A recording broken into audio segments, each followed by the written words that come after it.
Okay. We got 1 minute. So any takers for the Super Bowl? Who's gonna win? Don't know, don't care? I hope the Seahawks. I'd be mostly in that second category. Yeah. I'd really like to see Sam Darnold win just because I'm a Vikings fan and we let him go too early and I'd really like to see him win, but we'll see. Maybe next year. That was, yeah. I've been saying that for 50 years. Yeah. At least. Yeah. It's gotta happen sometime. It's Right, gotta happen right. someday. It is 8 o'clock. I will call the meeting to order. We can stand for the pledge. I pledge allegiance to the flag of the United States of America and to the republic for which it stands, one nation, under God, indivisible, with liberty and justice for all. Okay, anything for public comment? Okay, we will take a motion to approve the agenda and the minutes from the meeting of January 20th. Motion by Haas, second by Stecker. Discussion on the agenda or minutes. Hearing none, all in favor, please say aye. Aye. Any opposed? Motion carried. Dan, good morning. Good morning. Good morning. Okay, well, I sent out my paperwork there last Friday. Hopefully everybody had a chance to look that over. Metrics for the month of December had 22 phone calls, 57 messages, 17 walk-ins, 17 scheduled appointments. Holding our own basically on the number of system records currently active, which is 1,024. With 20 claims in the system, 16 of them currently that I'm developing. I've got 2 CHAMP VA claims pending right now for healthcare insurance. On the Iowa Veteran Trust Fund, at that time I had 2 drafted. One of those actually got approved, so I'm just following up with the veteran to see when the vendor can go and start that. That was for a sewer project to get his home taken care of. HISA grant, also drafting up one of those, so hopefully we'll get that approved by next report period.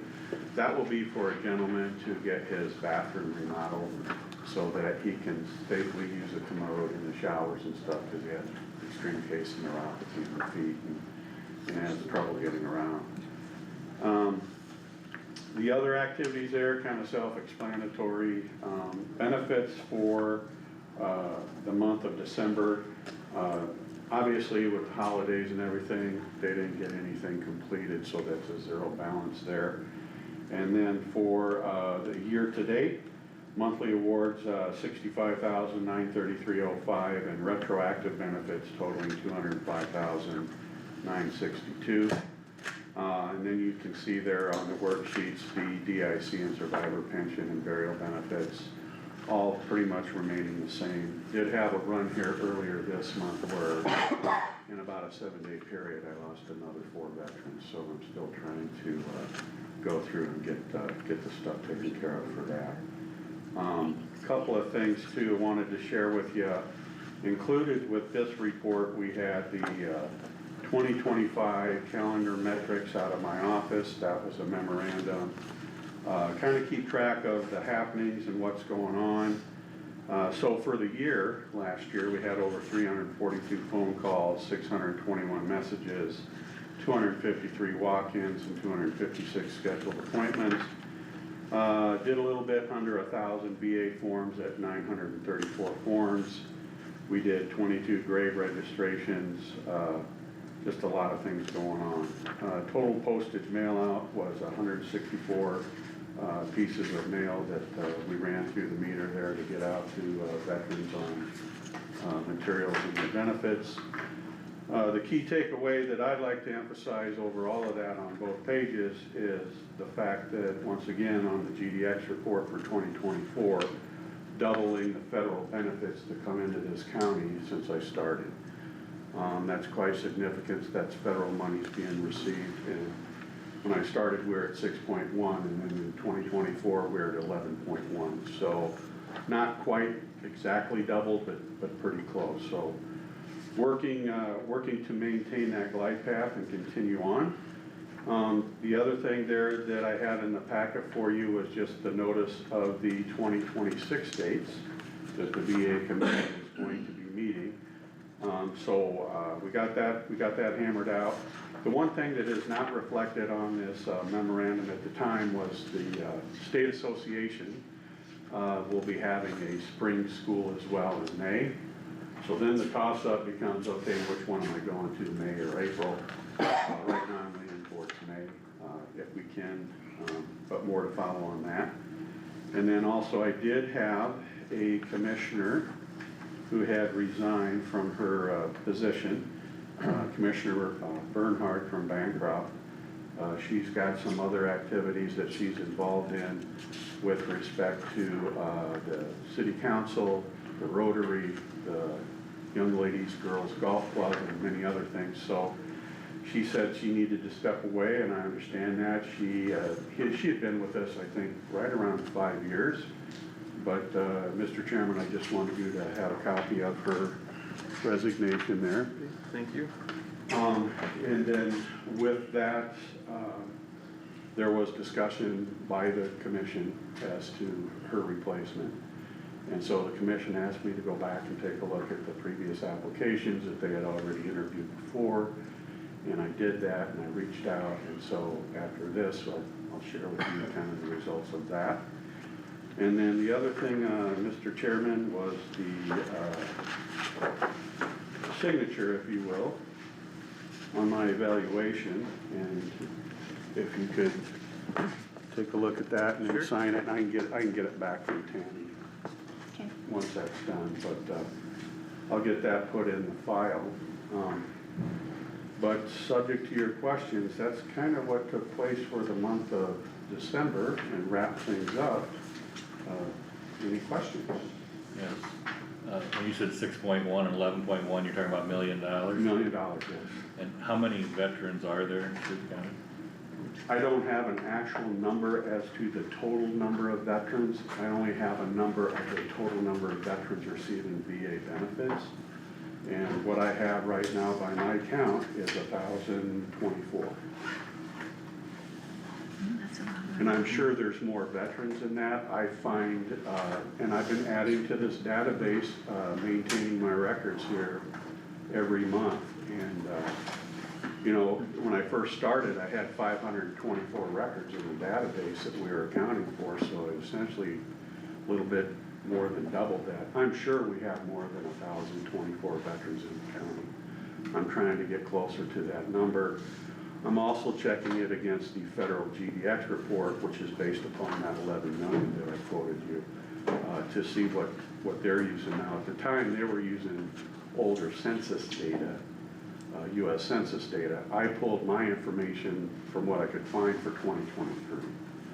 So what I'm tracking in my database versus the 2023 census data is pretty close. There's probably a 3 to 4% margin of error on that because it's kind of really hard to determine that. The GDF report I found out is also based on algorithms, so it's not cold hard fact. I don't have the specifics as to how they gathered that data or when they pulled that report. But some of it is based upon, you know, when veterans come into the state or come into the county, and then of course reportable deaths as well. So I can try and get some more definitive answers. It's just going to be kind of a challenge since I don't know all the metrics that VA uses to go into that report. It's the government. I don't know how they figure some things. That's, you know, in some They respects. say that about us. But any other questions? I don't think so. Okay. I'll give this back to you. Oh, all right. Thank you, Mr. Chairman. Appreciate it. Thank you, Mr. Viegra. Don't know if you wanted to head into the next item on the Sure, agenda? yeah, go right ahead. Okay. Well, as I shared with you, we did have our one resignation. The board asked me to reach out to an individual that had previously applied, and I talked with him. His name is Mr. John Hink. John has served in the community and the county previously. He is a United States Marine Corps veteran, and he did some time with our emergency management as a ham radio operator, civil type actions there.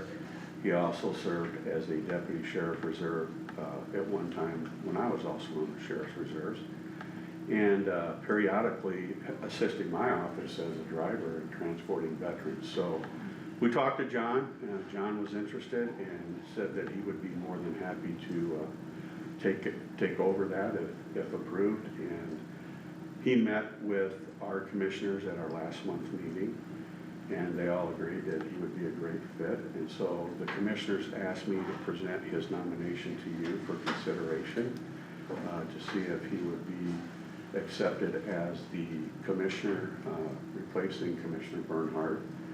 That will increase our demographic representation of the services. Right now we have, well, if he were accepted, we would have Marine Corps, Air Force, Active Army, Army National Guard, and Army Reserve. So that just kind of broadens the scope a little bit. And then, of course, as time goes by, we're going to start focusing on, you know, if we have to do any replacement or changes, we'll start focusing in more on the other periods of service, just to get a better representation. So, yeah, Mr. John Hink would be the one for consideration by the commission, asking for your thoughts and recommendation and approval as a new commissioner. If approved, we would look to start him on 1 February. I did do all the closeout actions for Commissioner Bernhardt on any training and meetings and mileage. All of that paperwork has been submitted and has been cleaned up, so there's nothing going on right there. So, subject to your thoughts and questions. You mentioned she was from Bancroft. Where's he from? He is actually from the Laverne area, Laverne, Irvington. Giant-ish, northwest Irvington. Yeah, built a house out there a couple Yeah. years ago. Are there any gender requirements? There are no gender requirements currently for the VA Commission. They had changed some of the advertising requirements too, where it's required to, you know, advertise for the position for 30 to 60 days. Some of those changed. So as a result, and part of that was not so much this county, but some of our peer counties across the state were having difficulty getting volunteers just to even apply for a commission.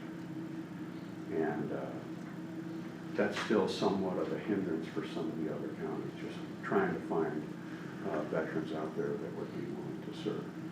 So much so that there was a rule change here about 1.5 years, 2 years ago, legislatively, where they included National Guardsmen to be, that wanted to serve, that were maybe even presently serving, to serve as VA commissioners, to kind of help alleviate some of that vacancy aspect of it, of not getting enough volunteers. So. How many applications did you get? Uh, Prior to that you went through? for We this had position? 5. We had 5.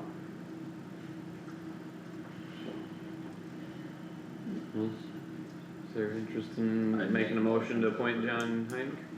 Yeah. Motion by Stecker, second by Wactor. Any further discussion on appointing him as the next commissioner? Okay, hearing none, all in favor of approving, please say aye. Aye. Any opposed? Motion carried.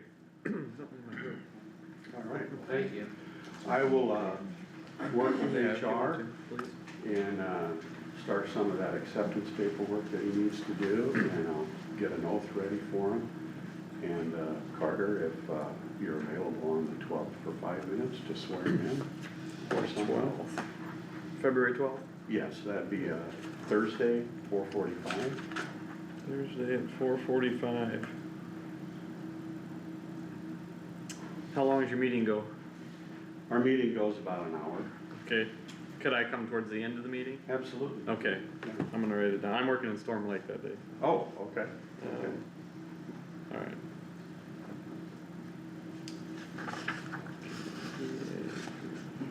Alright, I got you in my calendar. All right, well, thank you very much, guys, appreciate it. Yep, Have a great day.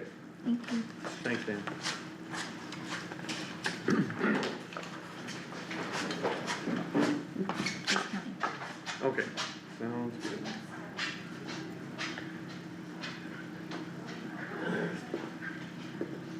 You didn't think we'd be up to him that fast. Were you fishing today? Yeah, good morning. Alright, good morning.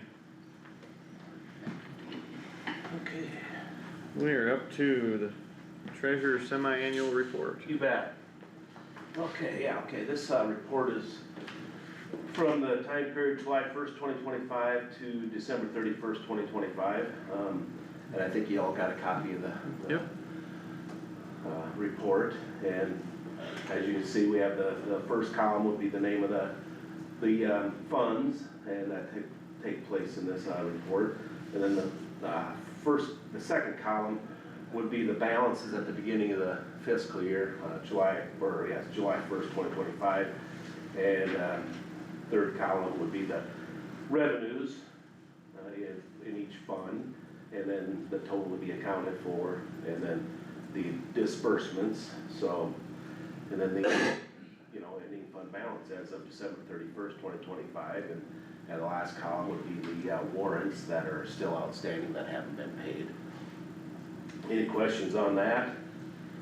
I do have a question on the drainage control line. It Okay. looks like we've got about $1 million more in the balance than we did 6 months ago. Is there a bunch to call in yet? No, there's not. There was a lot of assessments that went on that went into funds with no stamped warrants. Do they need to be transferred? I don't know that. We do have some that have to be transferred, yes. Okay, Okay, that's probably substantial. that has something to do with it, I'm sure. Okay. Cause yeah, I guess, That should be. That about- should have been a It lot should be tighter. about at the beginning balance, or if not less. yeah, which then would bring down our outstanding warrants, cause we've Yes. been above 7 million for a long time, and Yeah. that's, with all the assessments that have been done the last couple of years, Yeah. I was hoping we would be chipping away at that. Yeah, that's a lot. Any other questions on that first page? That was one thing that stood out to me, so if we can, see what needs to be transferred or whatnot to get Yeah, that. that's one thing, back down, I did look at that, and I noticed that there were, we collected for funds that there aren't any stamped warrants, so. Yeah, they gotta be for transfers Yeah. then to where the original bills would've been paid from. Yeah, Yeah. when Jordan or Courtney come, they're gonna work with a new person on that. That's one of the things on our list, to teach them how to do that, so that will be, done here early February, so. Okay, sounds good, we'll chat about that later. Is there anything else on there that you think we should be noticing? Okay. I was kinda surprised that we're, not surprised, but our, the ending balance, we're about, Mhm. we're almost $4.5 million higher than we were July 1st. 6 months before. Since then, there's been some large expenditures, so, just in the month of January, so it's not that way anymore. Wow. And you'd have $1 million in drainage right there. So, but other than that, and then it goes on, you've seen this before where, lists all, breaks down the revenues, per line item and things like that. And I don't know if you had any questions on that. Then it goes on to the disbursements, which would be, the auditor's warrants, any warrants that went out, what was paid to the state for motor vehicle, and orders that went out, as far as like, the schools, the cities, the townships, and things like that, so yeah. So we're ending up with a balance, you know, we started out at $26,215,134.55. And our ending balance as of December 31st is $30,629,630.94, so about a $4.5 million difference. Okay. Any other questions for Nick?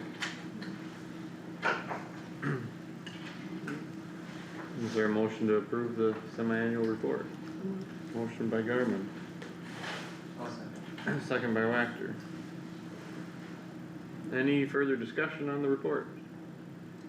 If not, all in favor of approving, please say aye. Aye. Any opposed? Motion carried. Okay, we're gonna publish it. Thanks, Nick. Yep, thank you.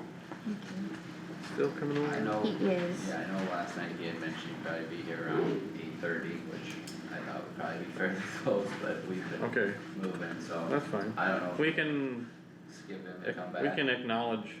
Mhm. Yeah, we'll go ahead and acknowledge the safety and wellness committee minutes. Is there Yeah. questions on those at all? Okay, well, we'll let the record reflect, we acknowledge those.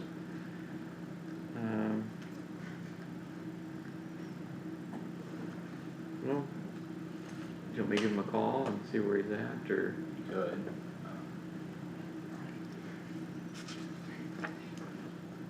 I met him on the road going, he was going south this morning. Probably at his office then.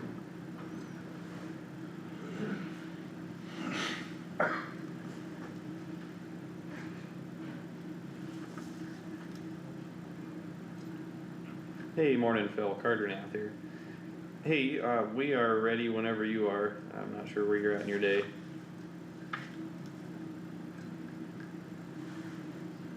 Okay, are you over at your office? Okay, yeah, whenever you can get here, that'd be fine. Alright, sounds good, see you in a few minutes. Yep, bye. He's gonna head this way from his office. Well, you wanna do auditor and board discussions? Sure. Okay.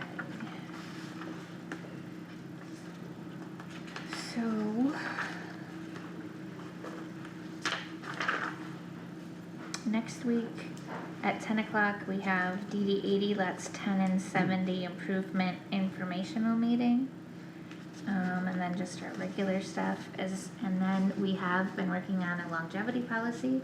So that will be on the board for the board to approve that Next week. next week, yes. And then final plans and specifications for DD 4 lat 11 tile improvement and set date and time for bid opening.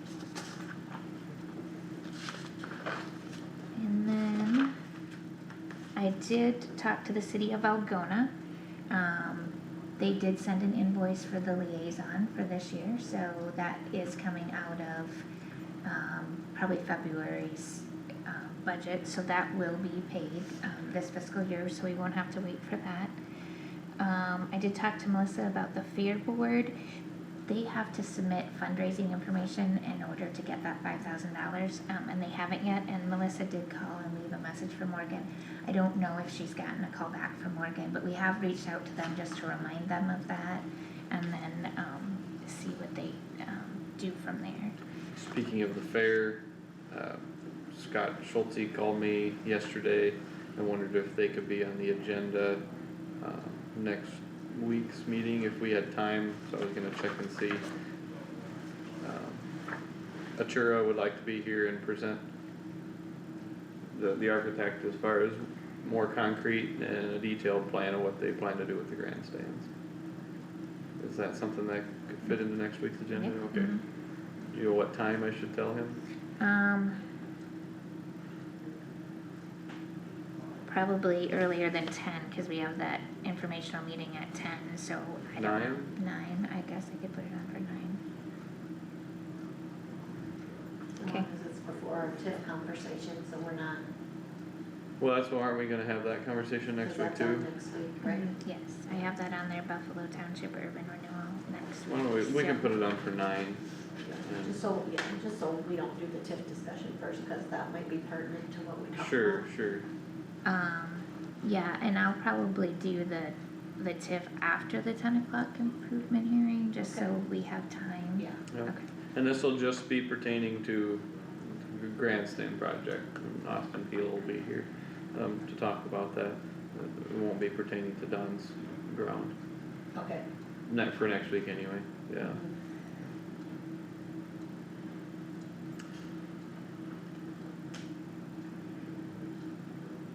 okay.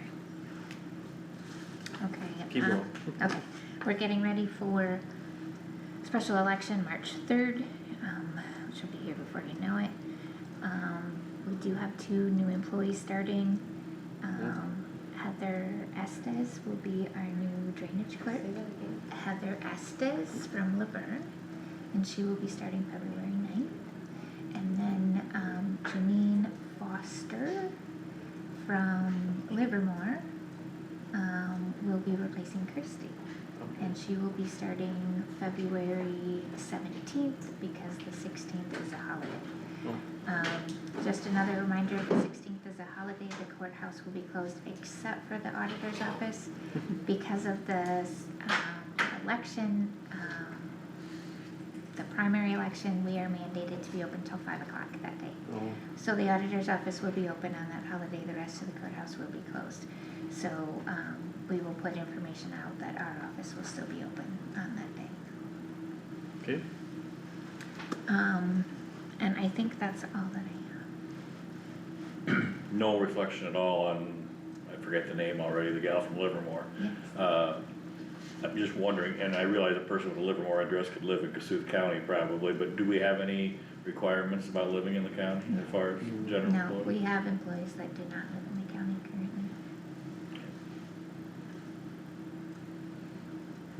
alright, Josh, you have anything to report?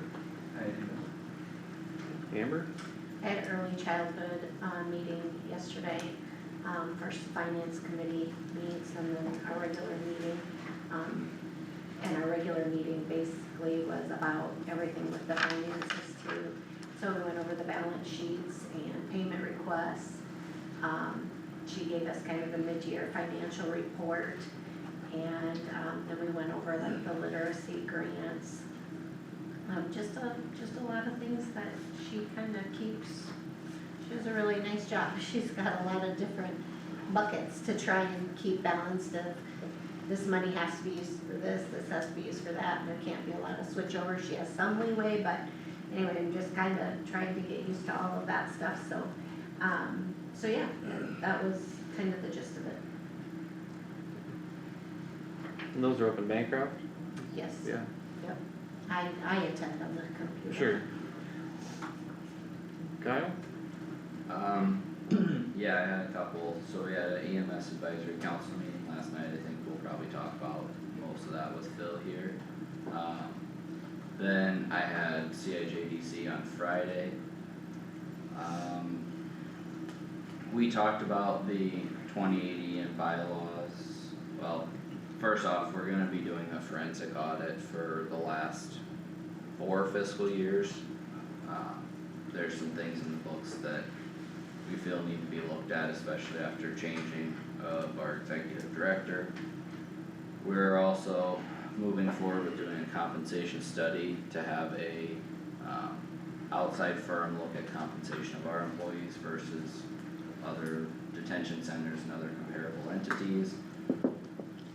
We have talked for a couple months about different committees for the commission, and at this meeting with our, coincided with our election of officers, but we kind of finalized and formalized those committees, so now we have 4 subcommittees, which previously with the 2080 prior to the settlement, we would have had 4 vice chairs. Now with the old one, we technically only have 2. But we set it up with the intention of going back to 4 vice chairs, so we have 4 subcommittees.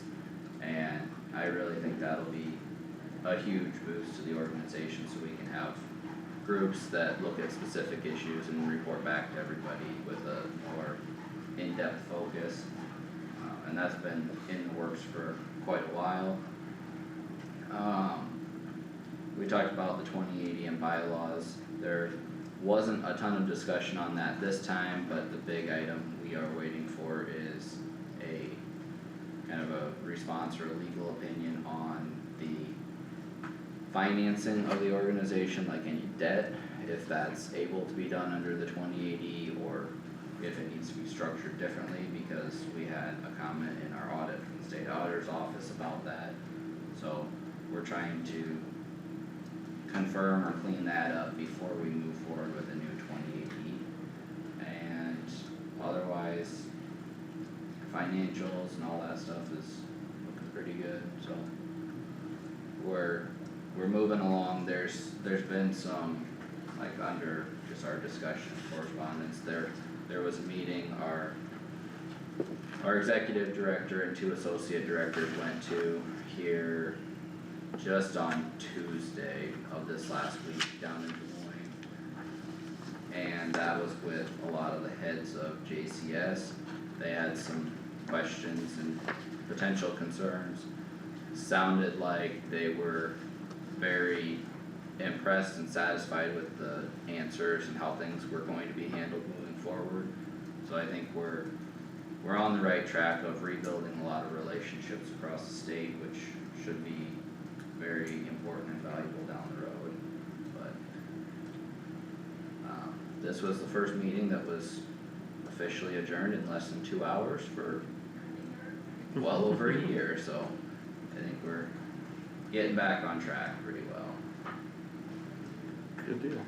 But I plan to go to ISAC here yet this week. I don't know if anybody else is for You sure. go down on Thursday, I'm going down the night before. or the next one, If you haven't registered and plan on going, ISAC says you can register at the door. that's Yeah, what, you can. that's what you had sent the email to. Yeah. Yep, I'm already registered, but you definitely can do it in person too. Howard? I rode along with Kyle to the Central Iowa okay. Juvenile meeting, just as an alternate, I guess, see what was going on. And I do plan on going, but I'm just going for the day on Thursday, I think, unless my wife changes my mind. To be determined. Yeah, I also am planning to go down on Thursday. I may go the night before, we'll see, but,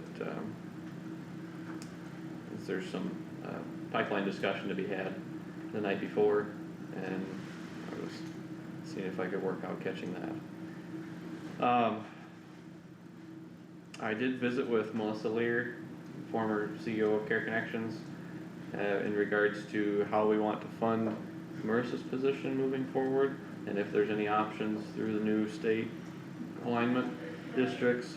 She said she wasn't real optimistic for it. She said they're holding things pretty tight for this year as they try and figure things out. Next year, they're gonna open up, sounds like they're gonna open up things more next year for taking grant applications and such again. But she says they are doing a few things just out of necessity, and she's willing to take our request to the state, to HHS for potential approval. So I figured, Bo Miller's on the new alignment committee, which is good. We do have local representation on that, and so maybe we could get somewhere, and the worst they can say is no. It's no if we don't ask anyway, so it's, that's where that stands. So, I've tried to get a hold of Visisewer. This is another update on the Winmore project. I've called both the director's phone and the project manager's phone twice in the last week and left voicemails. I've sent email. I called their office number. I have not heard anything back. The director's phone now has a different name in the voicemail as well. So I don't know if you guys have any advice on how to proceed. We haven't gotten a bill from them, have we? I don't know, I'd have to look. Okay, well, maybe Maybe I should look at that. maybe we should look and see if we've gotten a bill. Let me see. It's ridiculous. Have they done some work, you think? Supposedly, Well, I guess I my advice would be, call them, tell them, you know, if you're not gonna do it, we're gonna hire somebody else and we're not gonna pay for And one. that's what I told him last time I did get a live person, and, with the guy I'd been communicating with for a long time. And I said, are you guys ever gonna come, otherwise I'm gonna go hire, you know, another firm or another company, and, oh, no, we're gonna be there on Monday, okay, and then I haven't heard something. So, I don't know if they went there on that Monday, or what. Because I don't wanna go and hire another company and then You don't wanna get a pay bill in the twice. mail and say, we already did your televising. Yeah. I agree. I don't understand. But how long ago would have that been? A couple months? Probably by now. Unless the company just went belly up, I don't know. I mean, Absolutely, you can't get a hold of anybody. Where's this there was company a located at? Drew that was in charge, and then that's when I couldn't get a hold of somebody for a while, and then suddenly it was a John, and then now it says Troy or something. The voicemail's a different name, We so. have not paid anything to Vista School. Okay, Where are they from? Mason City. Oh, this is not the same place then, cause this one's from Wisconsin. I think it's VISU Yeah, dash that's sewer. what this says, but it says Milwaukee, Wisconsin. Well, that might be their headquarters. Okay. They have a branch in Mason City. Okay, we have not paid Okay. anything to them. So anyway, that's where that stands anyway, and we can talk more about that later, but Phil's here. Good morning. We've got an ambulance on the agenda. Yeah. So I got 4 bids. I did meet with the companies, we have reviewed all the specs. When we bid on ambulance, this is what we get back, is a binder like this with all the specs in it. So we've gone through all the specs on everything, and all 4 Okay. companies have bid the same specs. Okay. So there shouldn't be any issue with one bid being different than the other as far as specs wise goes. Okay. You want me to open the bids then?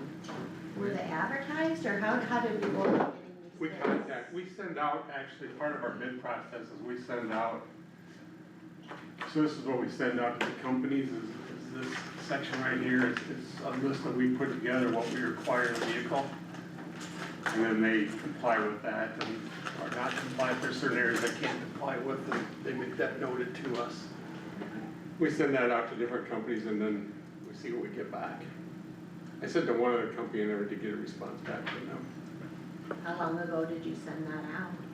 Oh, 6 months ago? Oh, really? So are the bids still good? Yeah.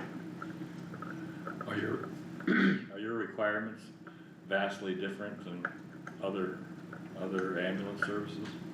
Or any different? No, not really. So ambulance is pretty much a standard thing?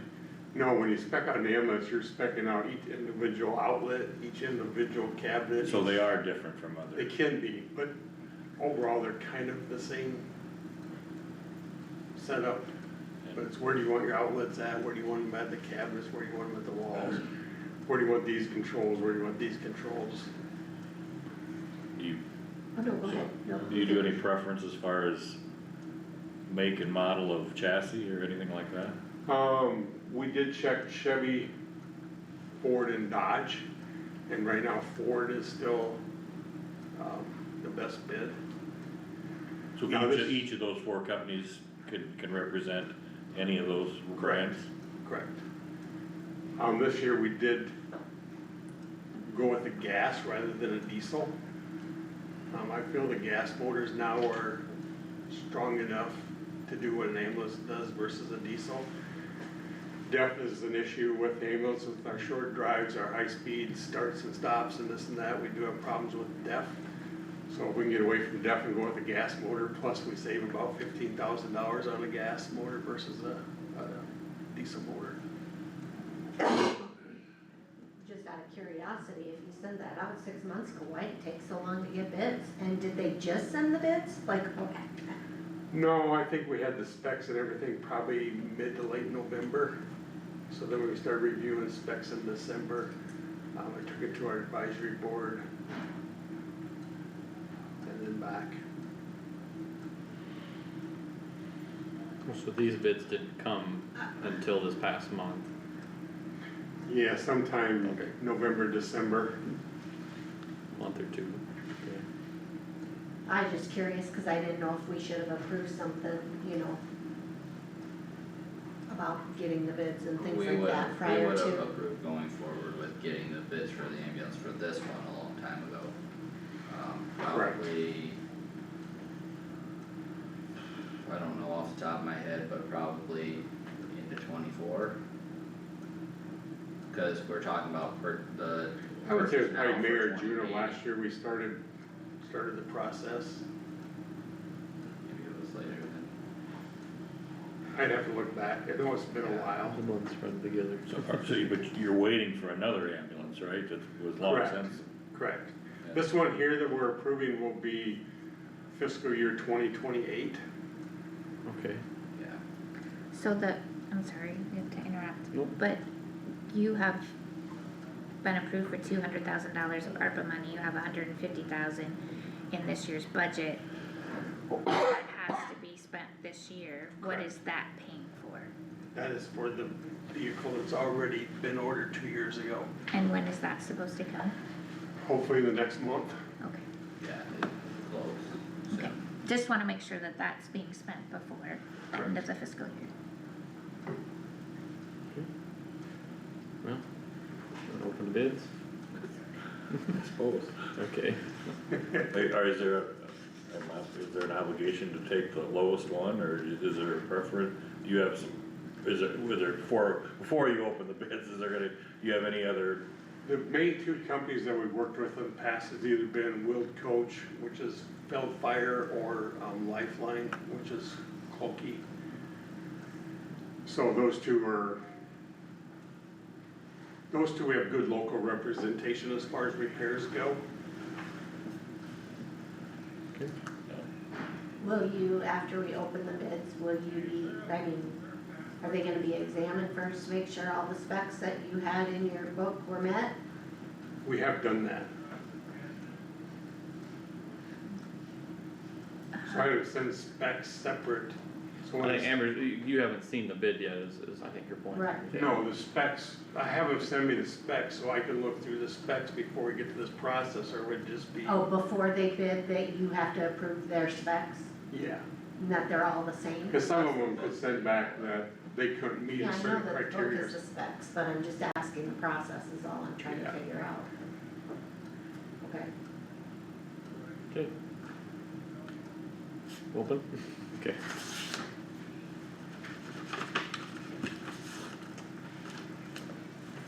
Okay, first is from Emergency Vehicles Plus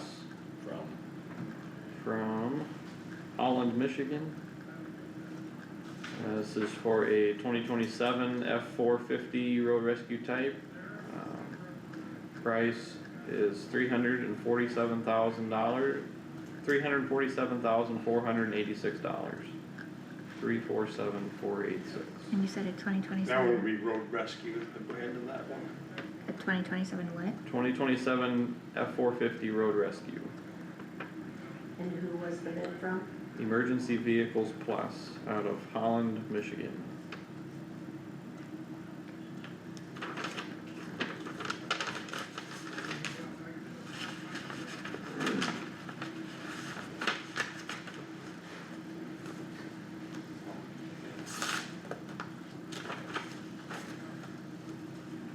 And this is the same company, except They it's represent two a, brands. yep, it's a 2027 F-450 Horton type, Horton. Price is $355,164. Wanna explain the difference between those two types? Or is it just a Just the brand. just a brand, okay. Horton's usually more expensive Okay, for whatever reason.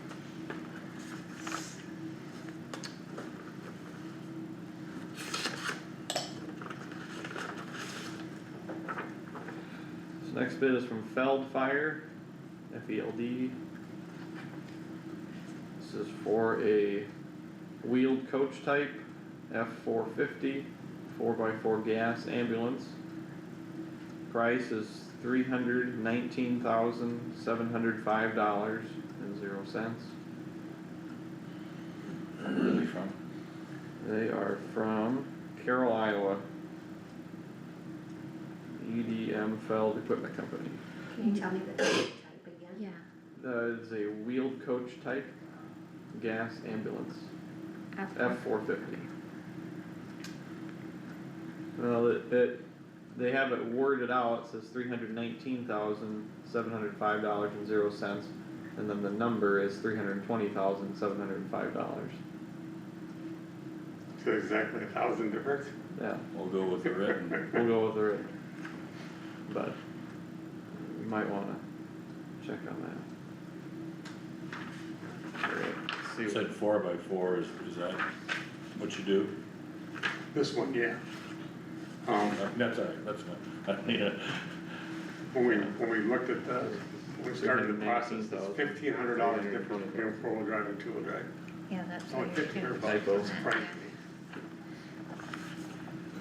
That's 319 or 320. We'll go with 319. Okay. Last bid. Also, oh no, this is from Lifeline Emergency Vehicles in Prole, Iowa. Prole, Iowa. I've never heard of that town. Lifeline, Lifeline Emergency Vehicles. And this is for.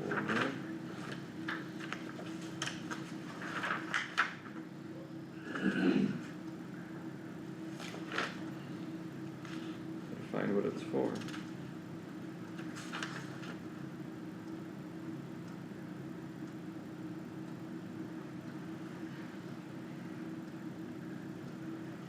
It's a Ford, okay, 2027 Ford F-550 gas V8.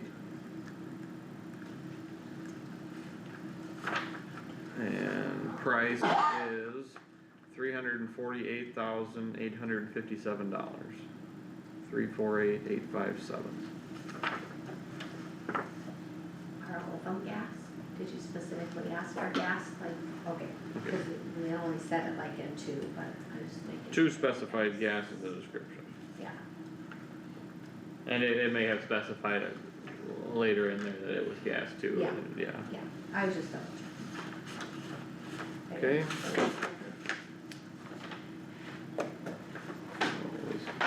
Feld was our low bid, I think. that's what I thought. Yeah. There's 319 or 300. I'd go with the written as 319, Yeah. I'd hold them feet to the fire on that. Yeah. Okay, well, Any preference?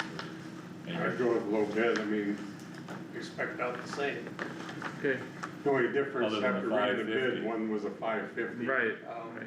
The current ones, we have a 450, I don't know if it's a necessity, we would go to a 550. Maybe they had the same price for both chassis and they gave Could a be. higher one, cause I've heard of that before. I mean, I don't know the spec difference between 4 and 550, but I think they're both heavy duty. They By both 1 definition. tons, More than 1 ton, aren't they? are they more than 1 ton? Yeah, 550 yeah, they would be. They Yeah. would be. 350 would be 350 one. more. Yeah. Barry, you're shaking your head back there, do you know? Well, 550 is almost 2 ton. Okay, It's all suspension, that's the only difference. Same, gonna be the same transmission, same 4-wheel drive, same engine. It's just all suspension and brakes. We have a rough enough ride with the 550. Okay. Well, Well, I'll make a you motion wanna, to yeah, accept the bid from Feld Fire Equipment, Carroll, Iowa for $319,705. okay. I'll second that. Motion by Haas, second by Stecker. Any discussion on the ambulance? Hearing none, all in favor of approving the purchase, please say aye. Alright, Aye. Any opposed? Motion carried. a little late, but have you worked with them before? Yeah, They were at Carroll? That's what they said, yeah. So, So you said. that's what I said. Yeah, that was one of the companies we've worked with. Very good. Did they submit them sealed? They, when they were here, I had them put their bids in an envelope. Alright, thanks, Phil. Anything else for you? I don't think so. Not till budget time, where you at on your agenda? Oh, well, we could, We could. if, while you're here, let's just do that, that's fine. Do you want the bids back, Phil, or What's that? do you want these bids back, or do you want me to keep them, or? We'll have to sign off on a sheet, but that was just the bids, they'll send me an actual sign-off sheet, and we'll need to clarify the price is correct on the sign-off sheet too. Okay. Lay it on thick.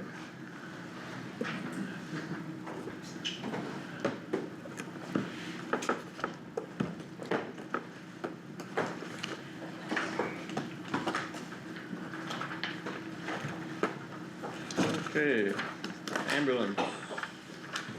Is that what you were wanting to go through first? I don't care. Okay, that was the first in the book, under A's.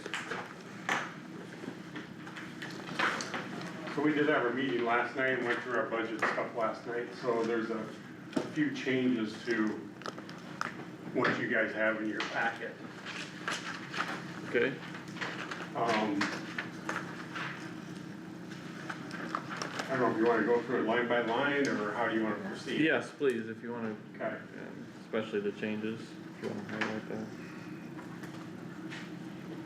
What's your first number?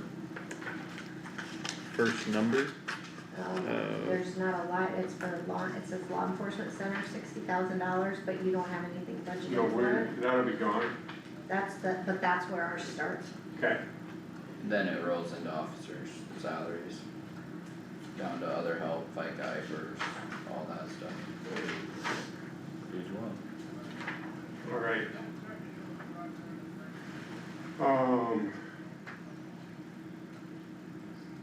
Officers is 93965. 965. Deputies is 968000. That's the same. What would have changed for your officer salaries? Add one person. Only went up $300. Yeah, that should be yours. We have 93602 in here. Oh, longevity. Yeah, I would have thought that would have already got it, cause it's at 3.69, maybe it was 1 year off or something.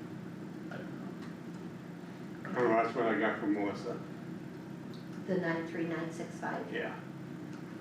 Okay, Okay, we can double check that. 93965. okay, you can keep going.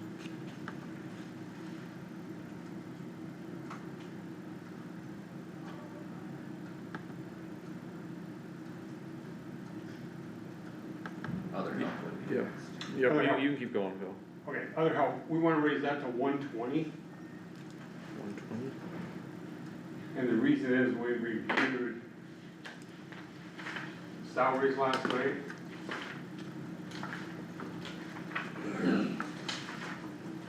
And we'd like to,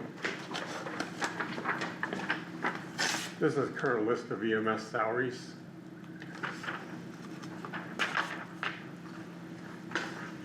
Thank you.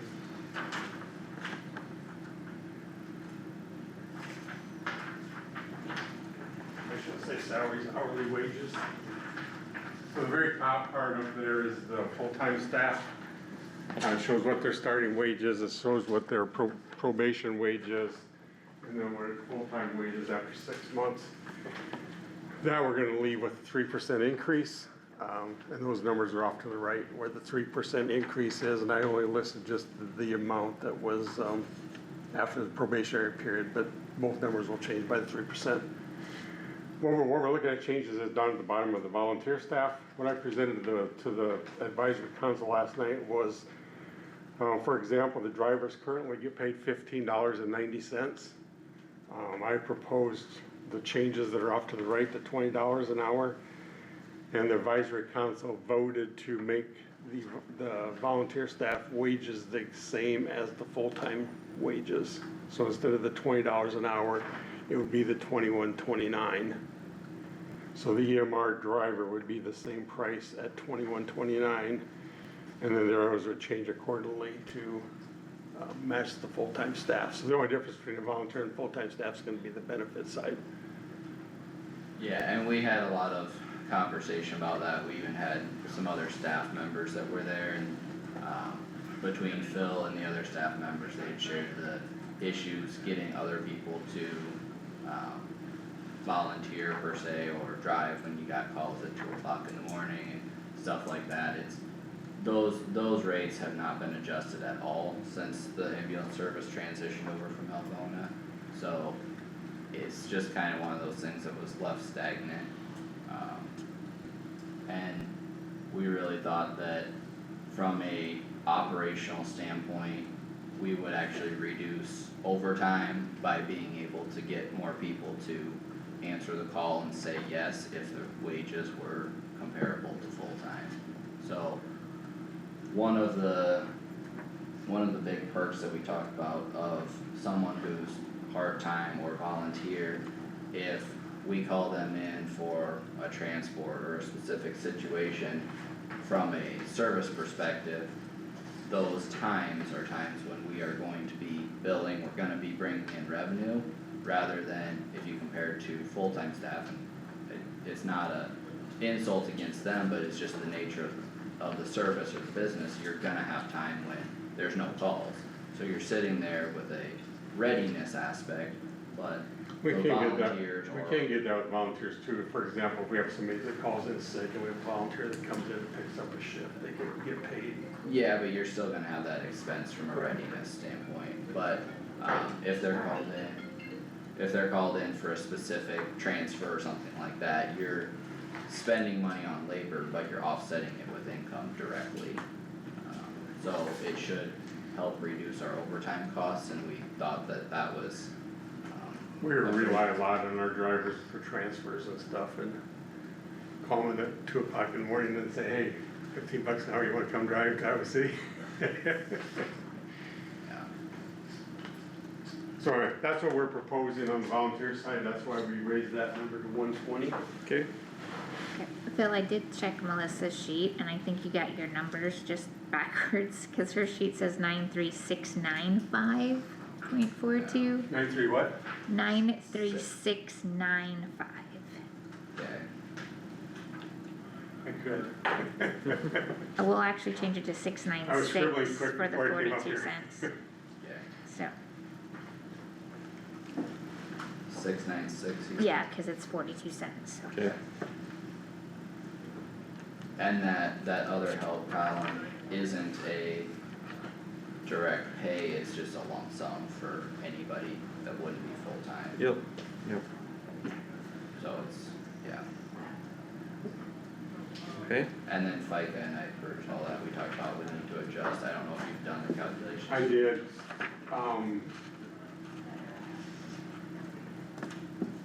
That'll be different now.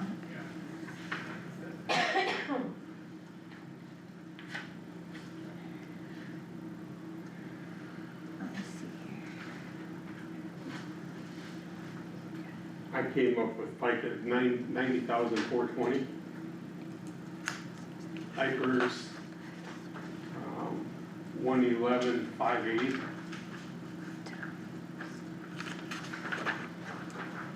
Health insurance, last year was at 235, I raised that to 285, basically because of the one additional staff. That in, I'm adjusting a little bit for family insurance versus everybody that's on single. Cause this is a year and a half out, I'm afraid we might have somebody get married or something happen, like it can happen, and we have more family policies than singles.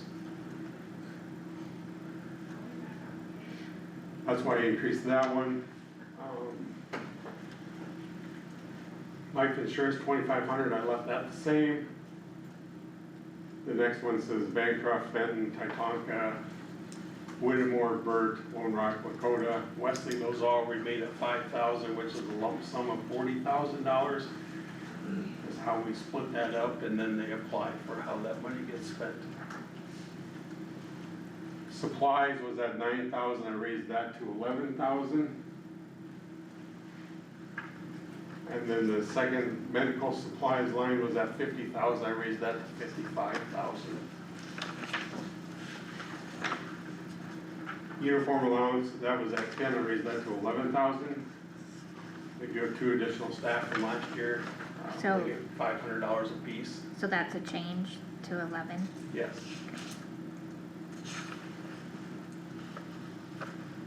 Rent and utilities, I did add an extra, it was at 29 last year, we did change that to 32,000. Kind of up in there a little bit on that one, not sure where we're gonna be in a year and a half, or what we're gonna have for utilities a year and a half, so.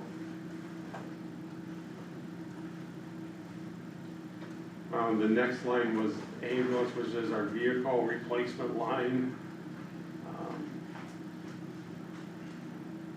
That was at 180 this year, which is for the ambulance portion. Next year we have it at 100,000. We leave that the same. Medical director 10,000, miscellaneous 8,000. Office publications, legal notifications $1,000, postage 500, media mileage 6,000.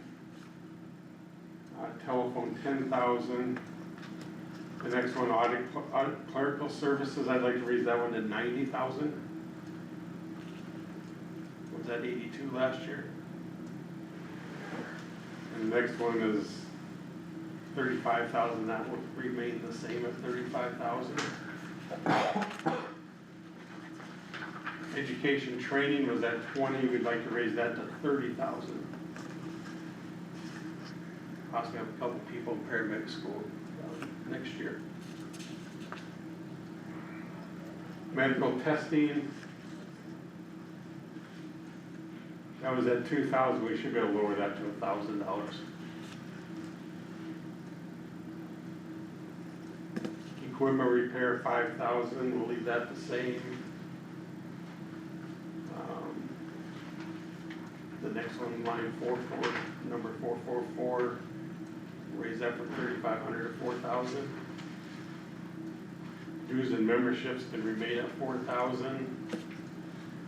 Data processing equipment, we had at 8, we're gonna lower that to 5,000. Motor vehicle, 35 line, we're gonna raise that from 70 to 75,000.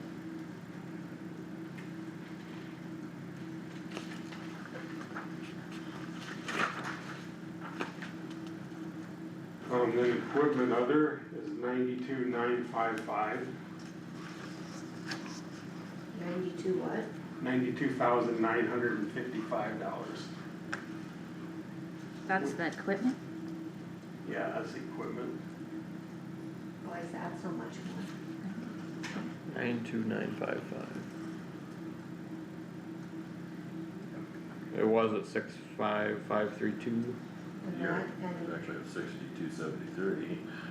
yeah, Yeah. 6273 up, 30 some $1,000. So that's kind of our line where we kind of finish out our budget to balance. And then we usually end up with carryover out of that account. We don't spend it all to match our revenues.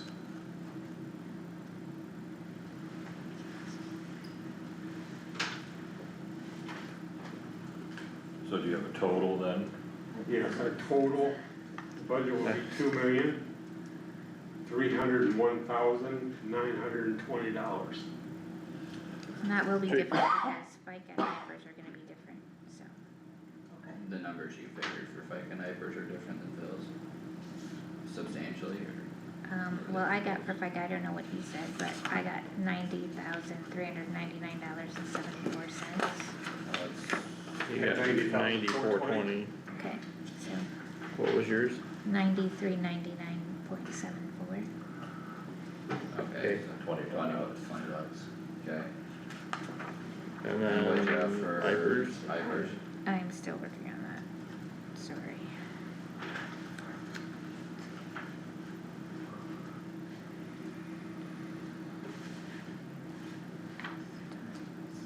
I guess I'm confused, if you can explain a little bit more on your, that's how you use that line item to balance your I budget? got 111,552. The equipment replacement line is a line in there that $28 we difference. use to buy and replace equipment, new equipment. So we don't have anything planned for that budget year, but we will be looking at, probably a new monitor and some things as time comes up, so. When I did my budget, first thing I did was my revenue line to see what I have for revenue. So I have my total revenue of 2,301,920. So then when I did my budget, I worked my budget from the top down, what we needed in each line. And when I got to the bottom line, to come up with a balanced budget for revenue versus expenses, I just put everything into that line to balance it out.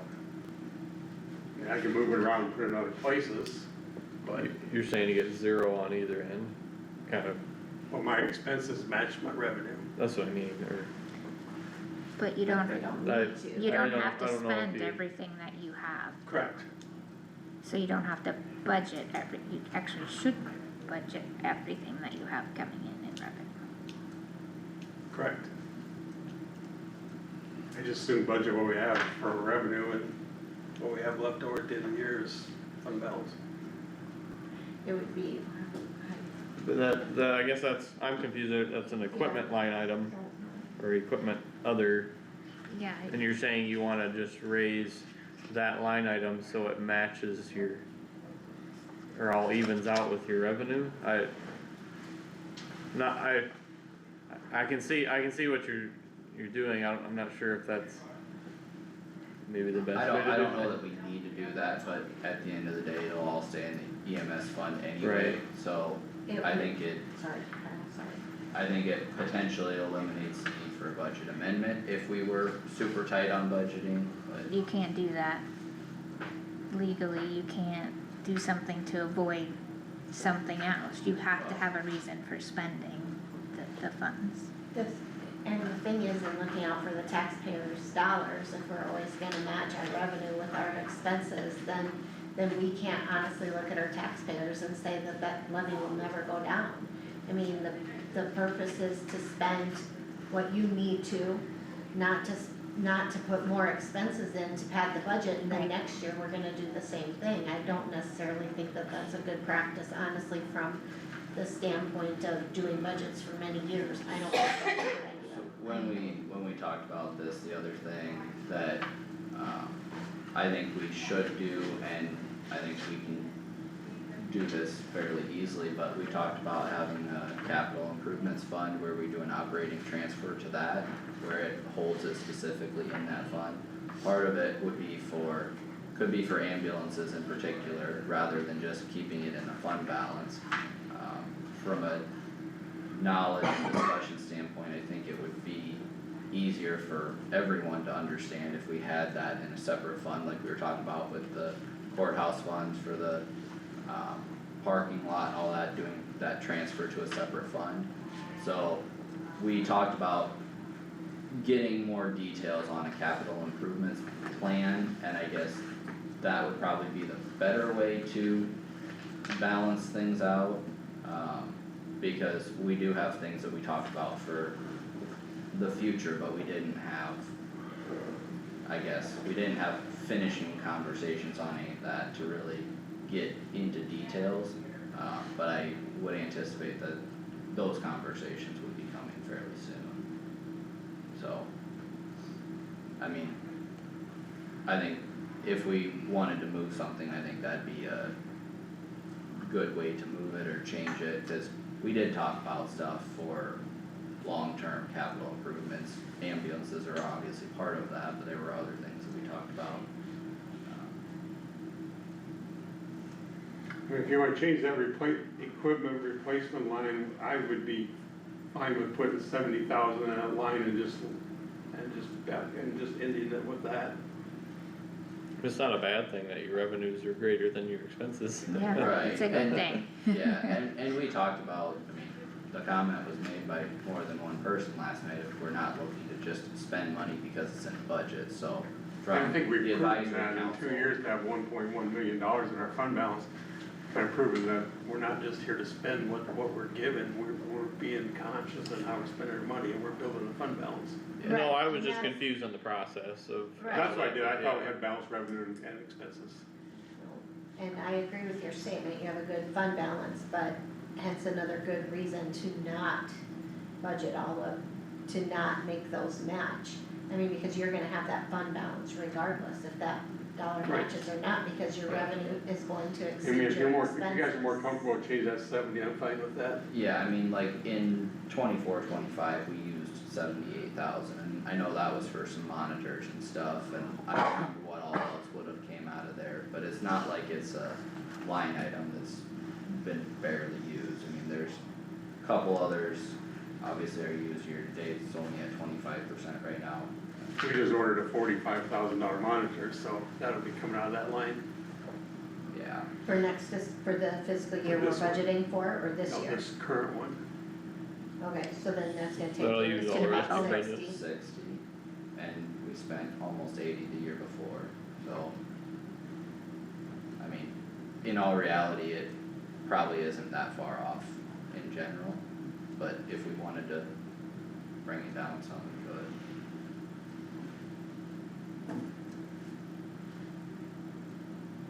I wrote 70. I mean, I guess if you have expenses and that's for that line item, that's different, it's just how, Yeah. you presented it as it was a, Well, I we mean, just that- added some extra in there so that it I matched think the revenue. 90,000's out of line in that, probably not, but that was my reasoning why it's 92,955 is because I balanced the revenue and expenses. Yeah, okay. You're comfortable with 70? 70 might be tight depending on what we do next year and what we replace, but, cause like Kyle said, you know, we spend 60 to 80,000 out of that every year. Mm-hmm.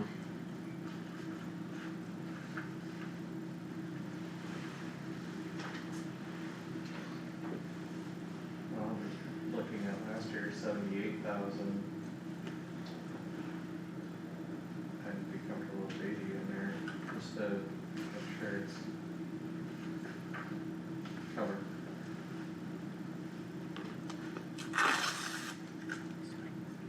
You guys wanna go to 80, or leave it alone, or?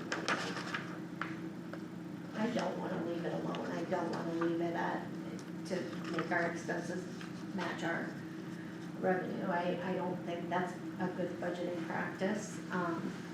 I understand why he's trying to do it, but I don't think from the standpoint of trying to manage that and the tax levy and being good stewards of it, you know, hopefully eventually, you never know, we may get a good enough fund balance where we could lower that. But if we're always gonna match our expenses with our revenue, that's not showing that we're being good stewards of that money, it shows we're just trying to match it so that, I Padding don't the know, budget.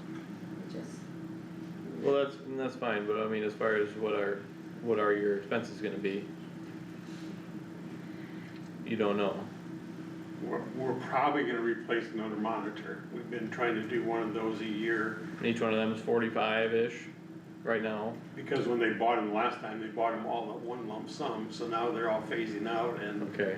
I'm trying to spread them out so we're not spending $240,000 In in here, 1 year to buy yeah, monitors. Yep. So you're maybe gonna buy one monitor this next year? Is anything else going to that line item? Any equipment that we buy for the vehicles, yeah. Okay. Well, hence As the of right 15,000 now, already there's spent. nothing planned, but Okay. things come up and So it sounds like 70 would be sufficient? right now, yeah. Okay.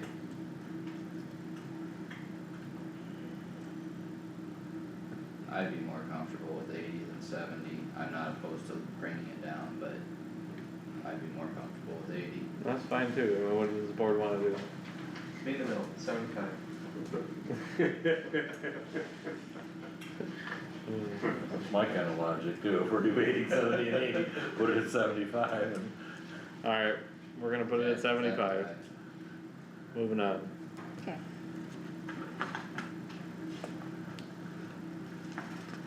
Okay, Wanna go to- any changes on the revenue side? Basically, the only change on the revenue side is the call revenue. We Yep. had 760,000, we raised that to 800,000 for next year. Mm-hmm. And we still think that's fairly conservative, so, I mean, we're already on track to surpass that this year, Yep, so. Our 6 month to date is what, was 450, I believe, around 450,000. On our sheets here, that would have been printed 126, we're at 423, so. Yeah, The donations, what does that line item all consist of? Cause you already got 76,000 and you budgeted 5. What comes in there? well, did the contributions from the city, No, the 76,000, what happened was, one of my call revenues got put into that line when the treasurers moved that money over, so it needs to get put back to the call revenue and not into the donation line. okay, Okay, okay, yeah, you might wanna get that handled sooner than later, cause after the fiscal year, you Right. yeah, can't do that Okay. anymore. yeah, Donations basically consist of, so really with that would be over the 500. fair, the races, different events that we do that we get paid for, mm-hmm, put that under the donation line. Okay. Did you have Or your- donations. I was gonna say, did you have your number there of revenue, cause that might line up better with the 76 and the 423, it'd be just over 500,000. To date was 7 month one to date. I know we looked at it last night, Yeah, I had the 6 month one last night.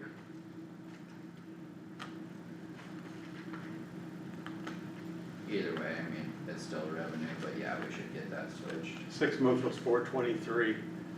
okay. 7 months, probably around 470. How much of that donation do you think was a call revenue? Probably 70,000, 76,000. How much I was think it? that's what you were meaning, wasn't That- it? yeah, That that's- would that's bring what that it up to like 500,000. Yeah. So that would make it even better, so yeah, I think even more emphasis that the 800,000 projection is probably still Low. pretty conservative, Yeah. yeah.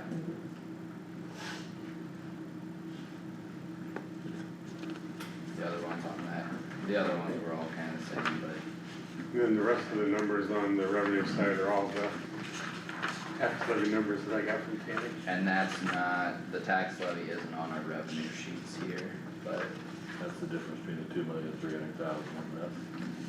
yep. Yeah, is it 1.4 million? Is that updated or new? The numbers Phil had was from Tammy, I believe. yeah, What is that? Do you have it there, Tammy? Or- okay, why it's not on I, this sheet? is it in our non-departmental It's on account it. for transfers? What number are you talking about? the levy, EMS levy. Oh, It's not in the revenue sheets here, isn't it 75 cents? it Yeah. is, No. What's that translate into? You I would want want the dollars of it, and all the breakdowns of all the other stuff. Yeah, oh, it's probably a non-department, Yeah. that's where the That's- tax levy is. That's what Yeah. I was thinking. Yeah, that's where all the taxes go. Oh, yeah, They just so go in their fund. it's 1.342735, it's on page 1 of your non-departmental revenue. Yeah, Let's and see. then, does that include the other, all the other little breakdowns of it? 485 there, right? So the 1.485 the that I had on tax. my sheet was Yeah. everything added together. That's the which one? tax. Oh, that one. Because the revenue, so the levy portions here, the 1,342, 735, and then we get all these other lines as well. They're broke out separately. Yeah. So the $1,485,420 was all of the stuff from the levy that we get. And how does that balance for the 2.3 million, or even come close to the 2.3 million of expenses. Yeah, this plus the 800,000 call revenue Okay. and the other items should match to the 2.3. Yeah, cause you've got your. We had it all last night, it was, didn't carry it with me. All the other breakdowns that go with that. It's on that sheet that you have right there too, in that printout, it should show the 2.3 It does. in there at the very end. It, Or out front, where does it show your 800,000? at the end there, Everywhere. Shows it here, it shows it here. That's why the question. So on my sheet here, it does show the So- 2.3. oh, okay. So the call revenue, the Our levy is January 26th one sheets point do three that. and a half, then you've got utility me see it one more replacement time of if I can. 72,000. Homestead credit 15,000, grain handling taxes, elderly and disabled. What's the page number on that one that shows I mean- that 2.3? You got another So this page 5. 2, 3, We 14, stopped at 5, 3. 6, and 4, 5. And you Your want page to 3 has got more than ours. you should print it in fund by Yeah. fund, so you saw each fund and what they're, right, Howard, this Together. is all the rest of this stuff. Yeah.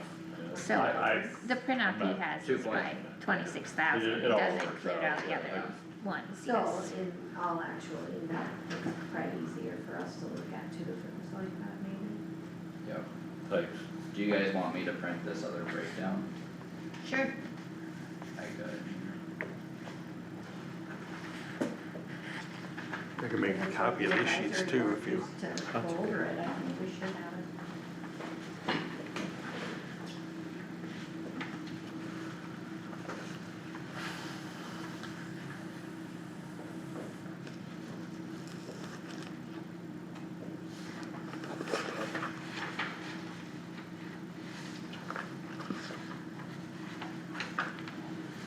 The real bottom line is your balance is growing. You're spending less than what you're, and that, based on your projections, that'll continue. Not as rapidly as we did the first 2 years, but yes, I'm hoping that we continue And to. tell me why not as rapidly? Because we've staffed up to where we need to be. Okay, there you go. Thanks. The first year, we ran pretty light on staff because we knew we weren't gonna be receiving funds and Thanks. There's a lot of talk about the, I give you Jen. oh, sorry, of the Sway City building being less than desirable or needing a lot of work. Is that something that we want to stop a little, I mean, if our fund balance is good, that's something that maybe should be thought about as far as a capital project? Yeah, and We that was, Putting discussed- a little bit of we that, discussed that at the meeting last night, and for our next meeting, I will put together an itemized listing of everything that I feel needs to be addressed. Some of them are more concerning than others, some of them need to be addressed probably fairly soon. yesterday, is or there, years ago.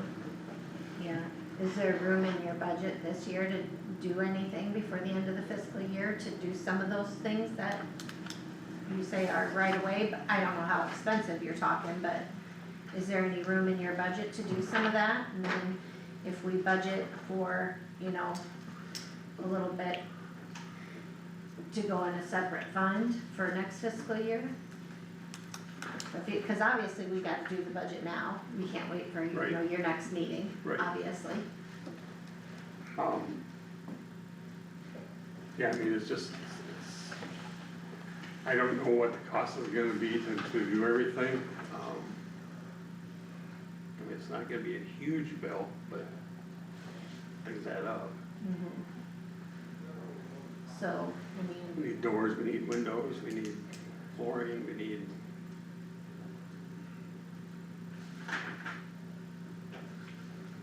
well, 50,000? I would hope less than that, but that's actually the number I had in my head. That's what I was for kinda thinking transfer. too, but I would hope we wouldn't use all that. that is strictly an educated guess. I mean, that's not putting anything down on paper, that's a guess. And I would, just for a suggestion, when we do something specific for a capital project, like say for him, it should be a capital project with his department number. If we're doing it for the courthouse, it should be with the courthouse's number, so that that's all kept separate, so we know, okay, here's what we have left for the courthouse, here's what we have left for EMS, or whatever it may Would that be. be a sub-fund within the EMS No. fund? No, it'd be Or- 31,000, It's, but yeah, Capital it would projects be fund? his Okay, department. yep, And then we know that money's earmarked for EMS out of the EMS fund. and could the description have like EMS capital projects, or how would we label it? yeah. Okay. Yeah, that would work, And then it's, and then we would just No, have it's that a as, Do you want me we to would have have- that as a transfer, and then we could spend out of there. No, it wouldn't be a transfer, cause it's, It Rather would than be- just Yeah. listing Yeah, it the would be things I 'cause it's think 31. we should have done, should I have a carpenter come and get an estimate on what things we should get done? I I mean, mean, actual numbers? should probably look at some of that, but for our budgeting purposes right now, I don't know. No, if I that's- don't, I'm not saying, Just so we but put I'm just fair- saying to move just- forward Yeah. on some of the projects. Yeah. We have a Should. line item price on the different things, we can pick and choose what we felt was priority and not, and if you have a little bit of money, you know, or if you think you're gonna have a little bit of money this budget year to do something, say in May, just to, even if it's something small, but it gets something off the list, right? you can Well, We're do running that. about 10%, we're running 10 to 15% under Last budget budget right now. For the fiscal 7 year, months in, we so- do a transfer at that point. $2 million, Fund, track 15% is- everything the same, A little bit of money sitting there. You if we could. have You areas could. we didn't spend enough, pull some of those. Yeah, you could. Where is the building in Sway City? I don't even know. Straight across from the fire station. Where is the building in Sway City? On highway, about in the middle of town. Okay, thank you. North side of the street, right next to the plumbing shop. Okay, You know where the well, plumbing no, shop I don't, but If he I, doesn't know but where the when I fire go station through, is, I'll he pay doesn't know where the attention. plumbing shop is. Well, I should be embarrassed, and I Go on am, the- so. It's on the highway in the middle of town on the south side of the road. Okay, thank you. The fire station's on the south side. EMS building's on the north side. Mary, is the EMS Yeah. building on the north Straight side? across the road. Okay. Anyway, so how much money are we putting in there? I think 50 50 for, sounds for a fair. transfer.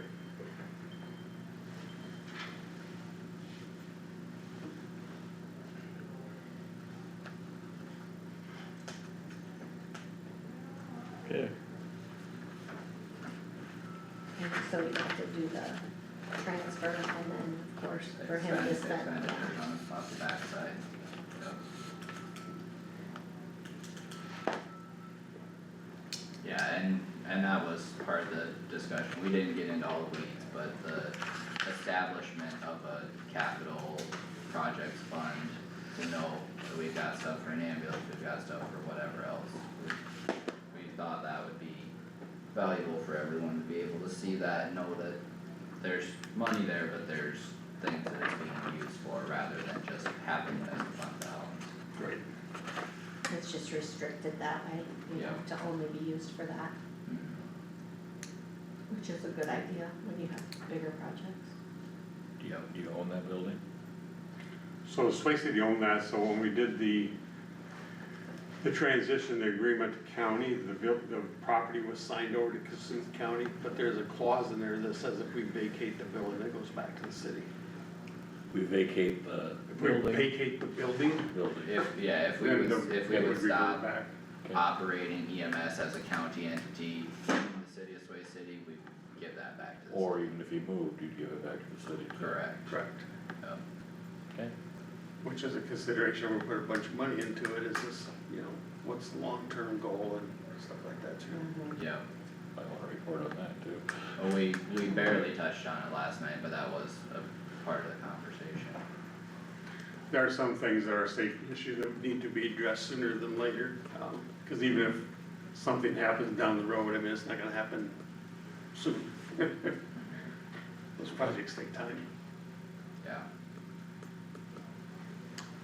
okay. Anything else we need to discuss with Phil's budget? So on those wage changes that we discussed for Yep. volunteers, That was approved by the advisory council Effective at the budget year of 7/1, not now, it wouldn't change Sure, until yeah, July 1st. yeah.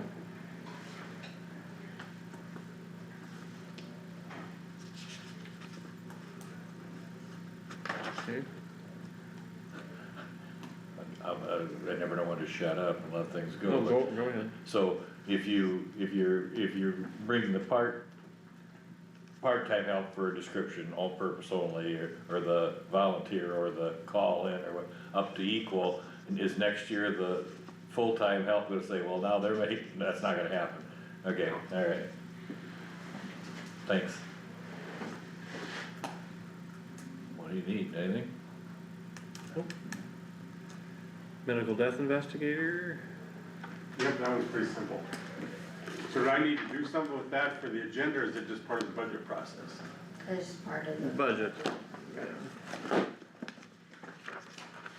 is a medical examiner, or is that not right? That's different, Medical death investigator. right before it. Okay. 27. Oh, goodness, goodness.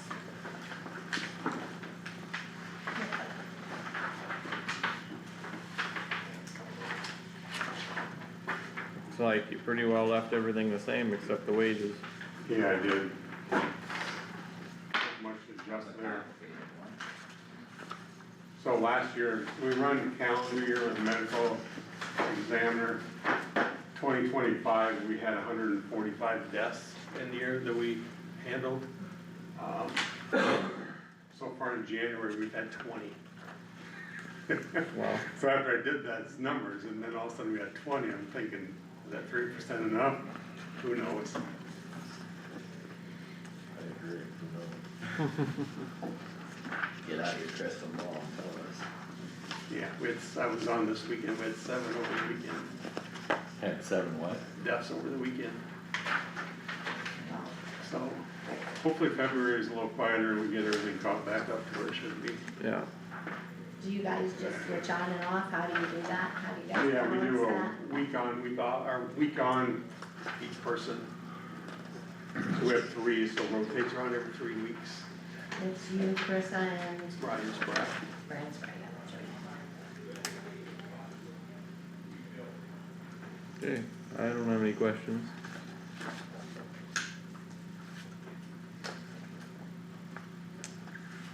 It's I pretty, think- yep. pretty simple. I think we're good there. I don't think you, that's all your budgets, isn't it? That's it. Okay. No, I don't have anything else. Okay. Thank you Call much. Doug until 9:45. That's Can I fine. take a Yep. break? Yeah, that's what we're, yep. Yeah, take It's just after 9:45. 9:30, Oh, so. 9:45, I thought he said 9:35, and I'm like, 2 minutes? No, we're gonna take a break and Take a break, that'd be good. measure him up at 9:45. Okay.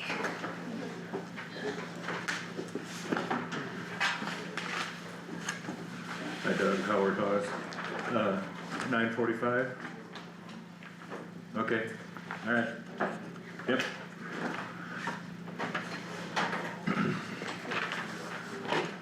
Forgot water or something. Is that 10:30 insurance meeting, is that We're that lifeline for the department heads, everybody, or is that just you guys doing that? Yeah, if you wanna sit in on it. Department heads are more Yeah. than welcome to Yeah. come, but we're going over the rates and stuff, so. Yeah. No, Yep, I was Googling and I couldn't find anything close to phonetically what we're. It wasn't Carol, the other one was Carol. field fire, lifeline emergency vehicles. PROLE? Yeah, Oh, sorry. that's the name of the town. Yeah, Never heard maybe. of it. Alright, thanks. Can I make a copy of that Carol one so I can Oh, call and here. tell him that we need to, You can find it, did he have a discrepancy in his 2 numbers? yeah.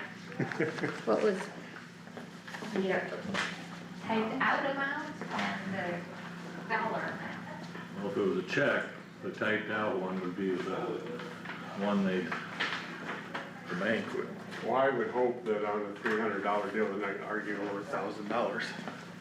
Yeah, I agree, but I would hope they wouldn't make that kind of mistake either, but hey, it should happen. Shouldn't have said that out loud, I guess.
Hi, Howard.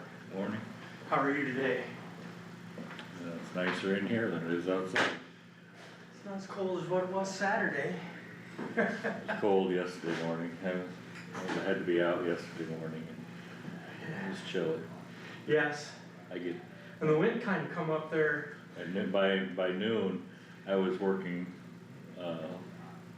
loading some beans out for Pioneer, and the wind was coming through and around the grain bins quite briskly by noon. Acting like a funnel there, Yeah. catches all that. It wasn't so Yes. bad. Actually, it was better when it was 13 or 14. My truck said 15 below where I was at 6 AM yeah, it was cold, but it wasn't, wasn't Oh, blowing. you just gotta, the biggest thing for me are my toes and my fingers. My fingers, I've commented already today, and I've commented to my wife. I used to, on a 25-degree day, I could go out with a snow blower at home and be comfortable with gloves. I cannot do that anymore. I have to wear mittens Yeah. to survive. Good pair of mittens. And I have them. It's not, it didn't used to have to worry about that. Yeah, I don't notice it with my toes so much yet, my fingers are, get cold. We went ice fishing Saturday morning, Good for you. Where at? Spirit Lake. So anyway, yeah, you pull everything, we didn't drive out on the ice or anything, so you're pulling it out there, and you're all bundled up, and you get your shelter up, and get inside and get the heater going, and by the time we had the heater going, everything was, we took our coats off, so we had bibs on and sweatshirts, no gloves or anything like that. But my toes, I mean, they're sitting right there on the ice too, so that, doesn't help, but. I don't work very well with nuts and bolts and stuff with gloves on, so. No, it's hard to. It's hard for me, some people do pretty well, I just don't, I'm not one of them. And somebody would say, get a better set of gloves, and they're probably right, but I'm Dave Merriman, did you know Dave? Yep. He always talked about, as soon as the crew had to wear gloves, their production went down, whatever, 0.5%, or. half, 50%, yeah. 50%, it just, Yeah. you don't get as much done. And then by that time, days are so short that the setup and tear down time and Right. it's just. But I don't know, unless you, I don't know, in my mind, if you don't have your fingers, I mean, if you have a pair of gloves, that goes back to your, even if you're wearing gloves, your fingers start getting cold and everything else. I can only agree with you.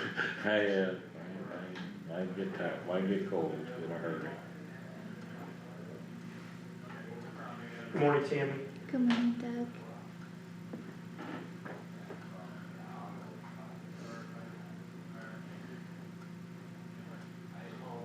But we haven't gotten 20 below yet. Usually. Wasn't it 17 on Friday or Thursday? That's not 20. Yeah, I hear you. Probably, my experience when I used to drive back and forth to West Bend a lot, when you got out there northwest of Whittemore, it was usually colder right in through there. But yeah, you're right, yeah. Yeah. Morning, Doug. Good morning. Friday morning, Pioneer canceled because of the predicted cold. Yeah. And it was accurate at 17 below and everything. And actually, I think yesterday's prediction was only 9 or 10 below, and I think KLJ said 13, and not that the vehicle's extremely accurate, but, and my vehicle usually reports hotter than what it is in the summer. I don't know if it reports colder than what it is in the winter, if it's got a mind of its own, or that's the way I'd report it, but it said 15 below where I was at, so. So far, all my vehicles have started and haven't had any problems that way. We don't test our vehicles very much, so ours, I'm in mine during the day, it doesn't sit for 10 hours or anything usually, Right. so. I know. Yeah, even with 20-year-old vehicle, might have one of the issues this winter either.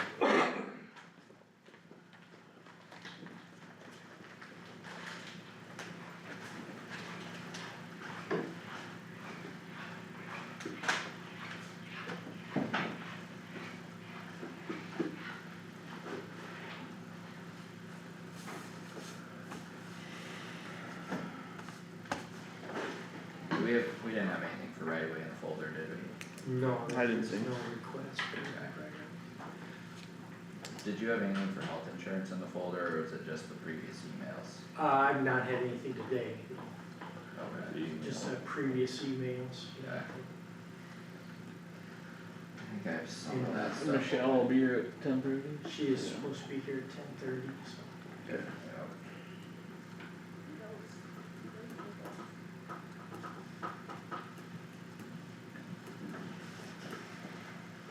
Yep. Good morning, Amber. Well, we can roll into discussion. Nothing's really changed too much from last week. I'm working on budgets, There's working no on, construction right now. open positions. We still, office still has nighttime sign inventory that we're working on. I did tentatively schedule an annual meeting for the Kossuth Waste Management Association, February 17th, 2026, so I will be sending out, I'll be sending out an invite to all the members on that. 7 o'clock? Yes.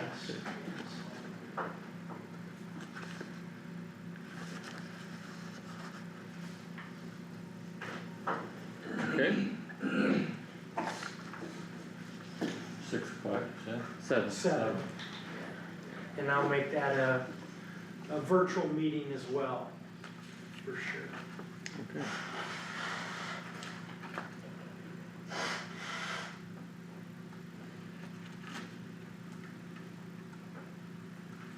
Alright. Is that all for discussion today? That's all. Okay, Yes. any questions for Doug from the board? Okay, yeah, well, I mean, while you're up here, is there things that we need to finish up budget wise, or I don't know on our, we really don't have anything else on the agenda other than budget workshops, so. We'll have insurance when we get to that for sure. but Right. I didn't think there was anything for engineer that we need to finish up, was there? I just saw it listed here on the agenda. Yeah, There still needs to be some decisions made as far as, moving from the secondary road collective bargaining agreement to, the handbook. Oh, Comp time, job classification, 4 10-hour days, those types of things. I think I mentioned them earlier.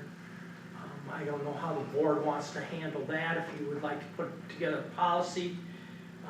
The comp time, that is addressed in the handbook. I believe the handbook is 60 hours that can be continuously kept at that balance.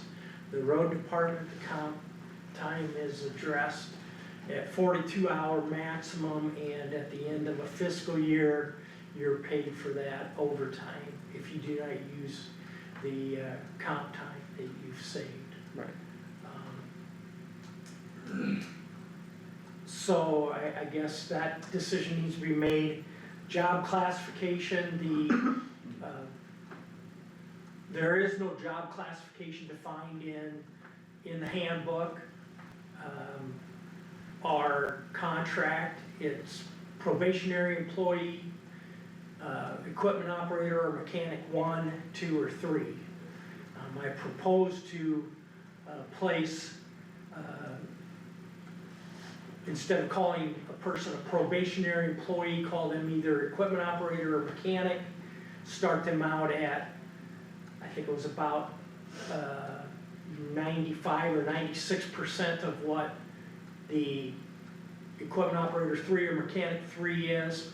Equipment operator 1, mechanic 1 would be 98% of the equipment operator 3, mechanic 3, or 99% for equipment operator 2, mechanic 2. And then the 4 10-hour days, I think we can just take care of that with a simple policy, or we can discuss it in May when we wanna do it, and just notify the road department employees.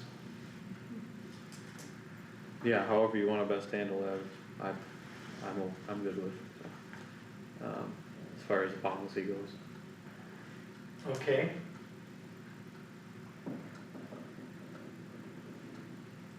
As far as job classifications, I don't know if the board has any different thoughts, but I guess I think on our other ones, we do have a probationary period, whether that's in the title or not, I don't know if it's a I huge don't know that impact. it's considered probationary, but it's like 6 months, 1 year. it's probationary. It is. Yeah, I don't know that it's Does actually. it, do we have those resolutions, or can you pull them up, cause I'd be curious to confirm the language of what we use there, I think we should be consistent consistent with that.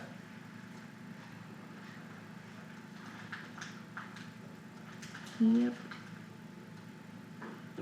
I'm asking a question, the thing with the probationary language basically relieves you, you don't have to show cause or anything, you can just, Unemployment, Mhm. yeah. Well, I'm not a I'm not, employment attorney or anything, but I believe with collective bargaining unit, and when the collective bargaining unit does have, grievement, how you can do that, and there's discipline and discharges is defined. The probationary employee, that first 6 months is not, that does not apply to that person because they are not able to become a member of the union until 6 months after. but that won't be the case anymore, Correct. so maybe probationary is the right way to, Tammy did have language. yeah, it starts out at year starting wage, and then year at 6 months probationary, and year at 1 year. The amount a year rate at one, at that yes, year, yes. yeah, so we should probably have the probationary language in there for the first 6 months. Yeah, it has them for all of the scales. Well, then would you want to have a separate probationary employee for the mechanics and the equipment operator, or would you like to keep that probationary employee as, whatever, 95% of the equipment operator? Should probably be a separate for each, job description. And can we add that to this resolution, so we have them all in one place? I Cause would this say will be so. approved again before July 1st. So can it just be added here, and then we're not looking for 5 different resolutions? Yeah, I would think so. should be incorporated together, would make it smoother. I can send you a copy of this resolution, Doug, That would if be you'd like. fine. I'm not, I I mean, feel like I'm it's- repeating myself, I'm not so much concerned with the pay side of it as I am if you get somebody that just plain isn't working out, you don't wanna get into you want an avenue out without having to show, and I don't think there's much protection for employees right now, but with a handbook that they can be terminated at any time without, yeah, I don't know. you know, they are protected by a collective bargaining unit agreement. Yeah, but I mean, again, I'm like you, I'm not an HR attorney, but No, I would but- think after somebody, works a certain amount of time, you're gonna have to show documentation of why, or, whereas if. For cause. Yeah, but whereas if you got somebody that you hired, you thought everything was gonna be fine, and it became readily apparent, I wouldn't Yeah, wanna. well, there would be cause there, so, too. Okay, I mean, it doesn't, I don't think that, whether it's called probationary or not, right now, it's just, and that's fine. What was the latest resolution number for that, Tammy? I just sent it to you, but Okay. it is. Pull it back up. Oh, sorry.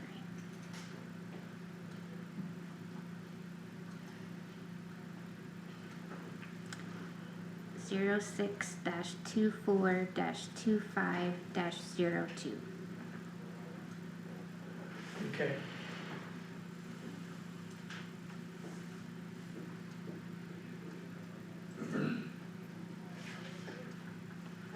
I have no passion here, work it out where it works well for everybody. Yeah, no, it's,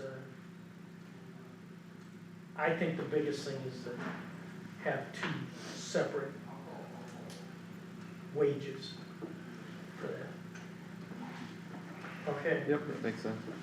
yes, thank you. Okay, thanks Doug. Do you, go ahead. We have some other budgets we could talk about, corrections, and then Will would like to talk to you about prices that he found out about the handrails and stuff in the Okay. new parking lot, so do you mind if he comes in Sure. to talk about that? Yeah, Okay. absolutely.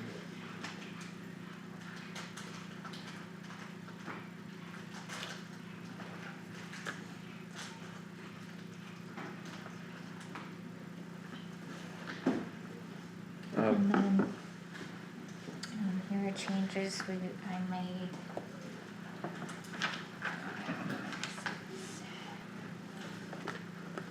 Which departments are we going to? The election center, I just changed the revenue on that, so this is just revenue. Sure.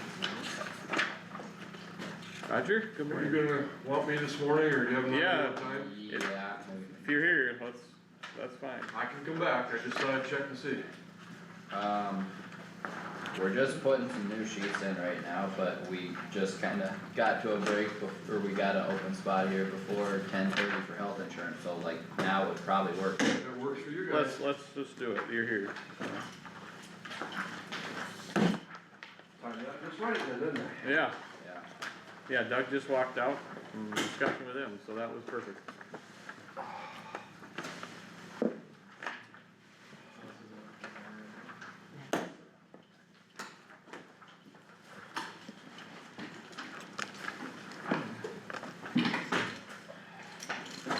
Sheriff. Alright, we'll go ahead. Never. Les Will, Can we- real quick. Can we have Will update us real quick? Yeah, Would why that be don't you okay? Yep, Well, I that's told fine. him that you had gotten prices for the handrails. You wanna Oh, come up? come up where? You can come up to Oh, the podium if you like. I can I hear got- you. You're fine. You're What, good. what'd you get? Hold on, pulling it up here so I don't misquote.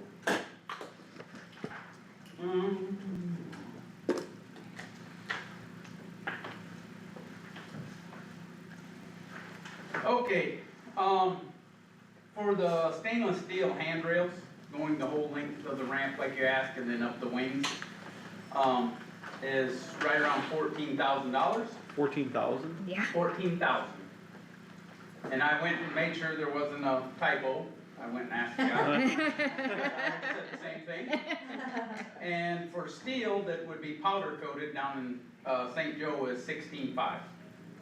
And John said that he took off 1,500 to make the stainless more attractive. So we are Okay. gonna have to increase our budget on that if we decide to go that way. And he also said that, you know, that he's putting a bid on it because he's not 100% sure what it'll take him. It's a bid.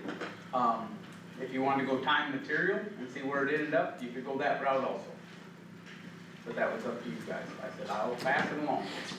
So that bid, the 14,000 and the 16.5 is material only. No, that's material and labor. Okay, sorry. Yep. Misunderstood. But not having an exact, be Right. able to Right, look at because, it and say. I mean, this he's is- got, yeah. you know, the feet's gonna change by maybe a foot or two Sure. either way. But yeah, not knowing Wow. the pitch and stuff, so. Basically, the way I interpret that is, if you wanna shoulder some of the risk of an overrun, you might have an underrun. Correct, Yeah. that's exact, he's, like he said, he goes, I'm not, you know, padding this by no means, but I'm not in business to work for free. And I said, no, I'm not questioning your numbers, I just wanna make sure you didn't make a typo, cause I wasn't expecting that. Yeah. Should we- So would that go under the disability Yeah, line item? yeah. And I mean, you could leave your disabilities where you want if you want, and there should be some extra in what you had in the concrete, but that's up to you guys, I mean. No, I say we I would increase that one. just increase that line item, so we know that's what's paying for the handrail, and we can show that we, something for, you What's there now is not gonna work, No, cause it's on the steps, there is no handrail there's on no the ramp. handrail on the ramp. I mean, he might be able to pull some of the, No, like the weld-ells off and re-weld them. On I the, doubt cause it. the ends all have the wrap around, whatever you call it. what about installing it, who's doing that? Oh, hi, how you doing? I'm Will.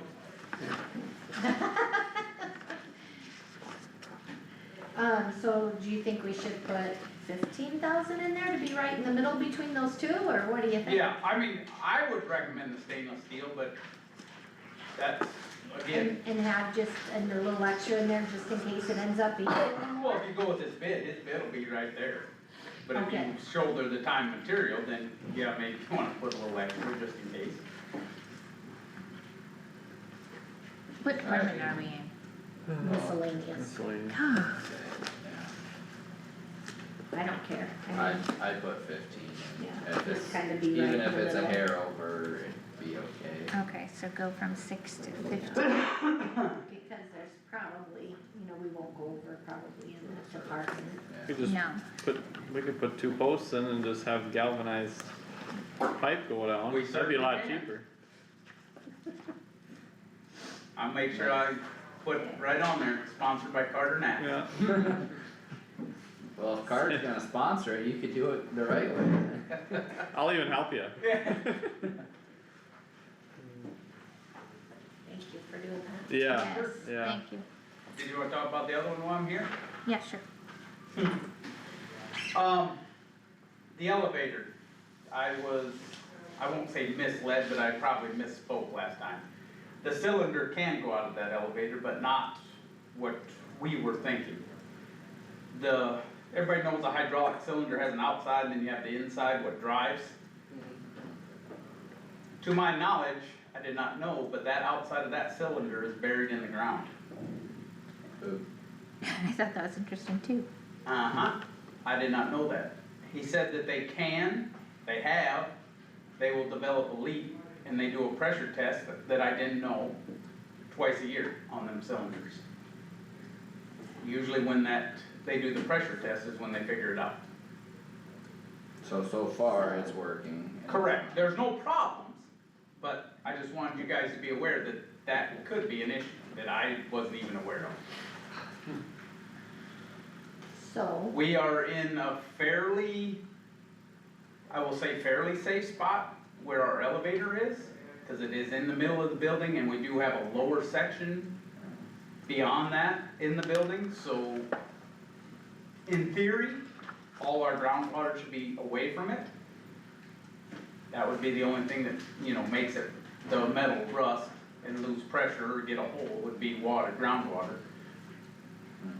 I'm just making you aware, he said it's roughly $1,000 a foot. And how big is that cylinder? Well, you figure what, 8 to 10 foot of floor? So it's not a telescoping thing or anything, it's. Oh, yeah, no, it telescopes from clear down there to clear up there. Right, but so could the hole only be 10 feet deep and there's cylinders within cylinders, or? No, it's one big cylinder and it comes out of it. He said now they put PVC when they have to replace them, they put PVC in the ground and then put the cylinder in the PVC so it can't get nothing. So there's, if this is one big cylinder, and I believe you, I'm not disputing that, so there's access through the roof to get to it? No, you can open the car door, send the car up and you can open the elevator door and you crawl down in there. Right, but you wouldn't, how would you get a I'm not gonna even say how they do it, I don't know. 30-foot cylinder or what? Well, you probably have to have the elevator at the top of the building, and you go in and work on it underneath and reconnect it, but they probably have to do something upstairs to hold it up there. Yeah, I didn't ask him that, cause I was in shock that could go bad. okay, so then, like, if we were gonna just sock some money away for that, what should we put away? 50 grand is what he said. But you wouldn't need to do that every year. No, that just would be a for- contingency as that it just it stays happens, there. Yeah, So if something ever happened, you had it in We've that already- contingency yeah. fund for the elevator. Could we build that up over 5 years and just do 10 a year for 5 years? As long as it don't break in them 5 years. Well, then you're at least part of the way there. Yeah, I mean, yeah, and like I said, this is If all, it breaks tomorrow, we're gonna have to deal with it tomorrow, so Didn't we already have a contingency for the elevator or not? there's I thought you there's a did. fund for it. it's for, yeah, Or an account for it. but you don't wanna just budget in that line item every year extra, because, Right. that's just silly. Right. You know what I mean? Yes. Yep. So, okay, so we'll come back to that and decide what to put in. yeah, I just wanted to make you aware, cause I had no idea that was even on the scope of things. But I was Thank you for that. correct in the, electronic side, just about everything in there has been replaced and updated, so. It's just that big thing that makes it run. Could be a problem. Thanks for the Well, update. that's good to know. Thank you. Thank you. Sure, that was it, wasn't it? I think so. That's it. Perfect. Your Have a good turn. one. Alrighty,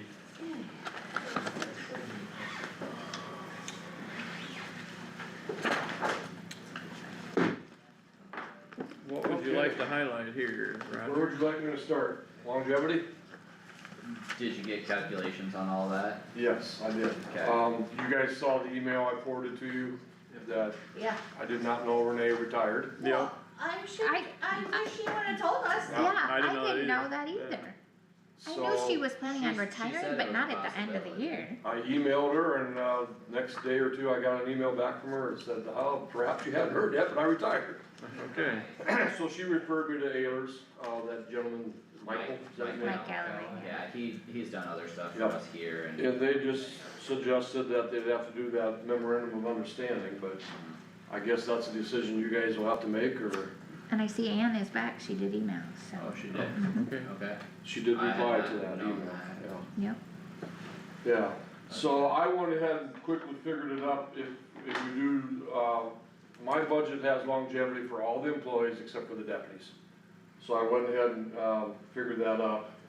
So if you look at line 1 on page 1, for the uniform patrol services deputies, that would increase it by $4,657. What's your What's the new number? 881, comma, 648. Okay, thank you. And then you gotta go back to page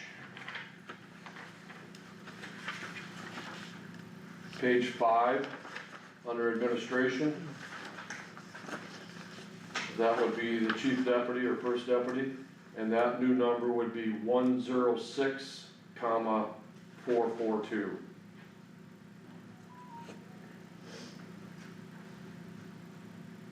Increase of 3,581.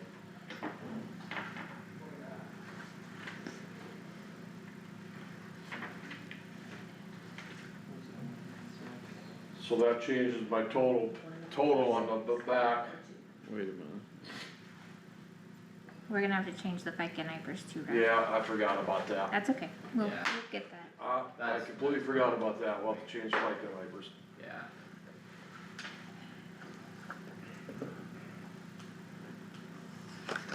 So I'm just gonna ask because I don't know the answer.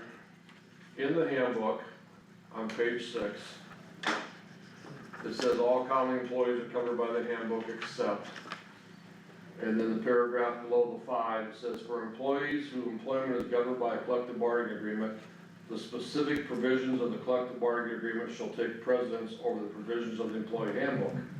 In any areas where the collective bargaining agreement does not conflict with this employee handbook, the provisions of the employee handbook shall apply. So I don't know if that's a question for Ehlers or who, but does that mean they're just included because it's gonna be in the handbook? Or do we have to do the memorandum of understanding because it's a collective bargaining I agreement? don't remember how detailed that was, but if the longevity was spelled out in that union agreement, then we would need to, There's nothing in there about longevity. nothing at all. I sent it down Then- to, Then we might not need to.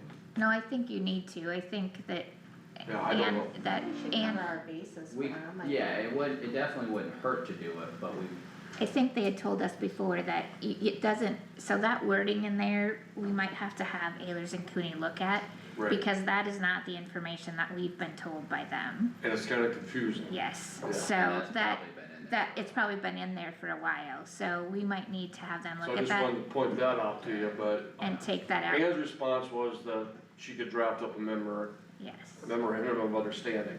Yeah. I wanted to wait till, I told her to let me talk to you guys and I'd get back to her, so. Yeah, Yeah, We should do we, that. yeah, Yeah, we've I worked think- with that. So I should have her just draft one up for you guys to look at? Yep, Yeah, Okay. and then, but the union will have to approve it too. Correct, but she'll draft one for you guys to look at and then I'm assuming she'll forward it to them and. and just clarify to her that that would be effective at the new fiscal year Correct. stuff, the same, And same then stuff that everything else. I will have her look at that section about it. Well, one of the deputies brought it to my attention, Yeah, so I I read it think and that's I'm probably like, just well, old. it's a little bit confusing, but Yeah. you're right, I think it's been in there for a long time.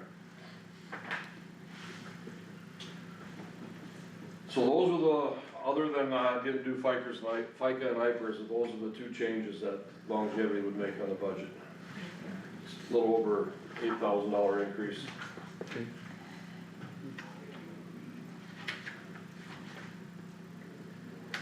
Tammy mentioned to us that we did get a bill from the city for the liaison position. Did you have any conversations with Bo? I did, I had a conversation with Marissa, she's not aware of any, let me find my notes here so I don't misquote.